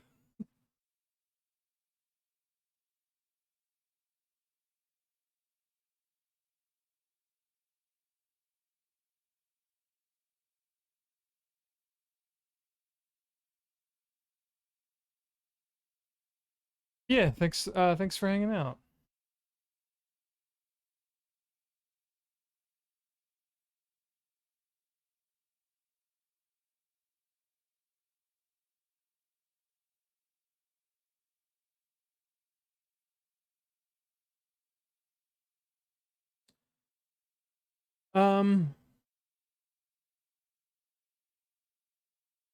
All right, I'm gonna close the stream out. Again, it'll be last minute if I decide to do this again tomorrow. If I do stream tomorrow, it'll probably be primarily PlayStation 5 games that I had planned originally. So I'll see how I'm doing when I wake up tomorrow, if I'm going to do like a day 2 of this. But if I do tomorrow will be the last day to donate. And it'll be the last charity stream that I do for this year.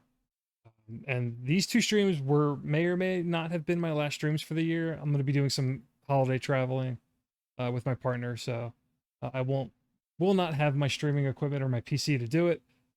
Not until I get that set up at my other mystery location.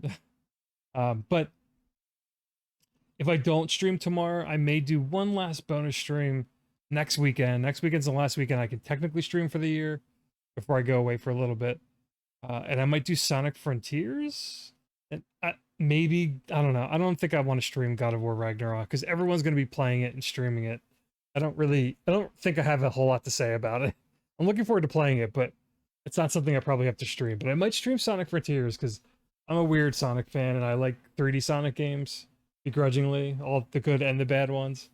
And I've been looking forward to that game, kind of morbidly curious about how it's going to turn out. So I might stream that next Friday night or Saturday if I get it. But if not tomorrow or next week, that'll be it for me for the year. So thanks again for everyone's support and for hanging out. I know I stream unexpectedly, which ties into the channel name. But that's just my gig for now. That's my deal. So yeah, thanks again for hanging out. Make sure you vote. I already voted by mail. This election seems to be pretty important. Things are pretty wild and not great out there, so make sure you do that. And just keep on keeping on. All right. I'll talk to y'all again soon.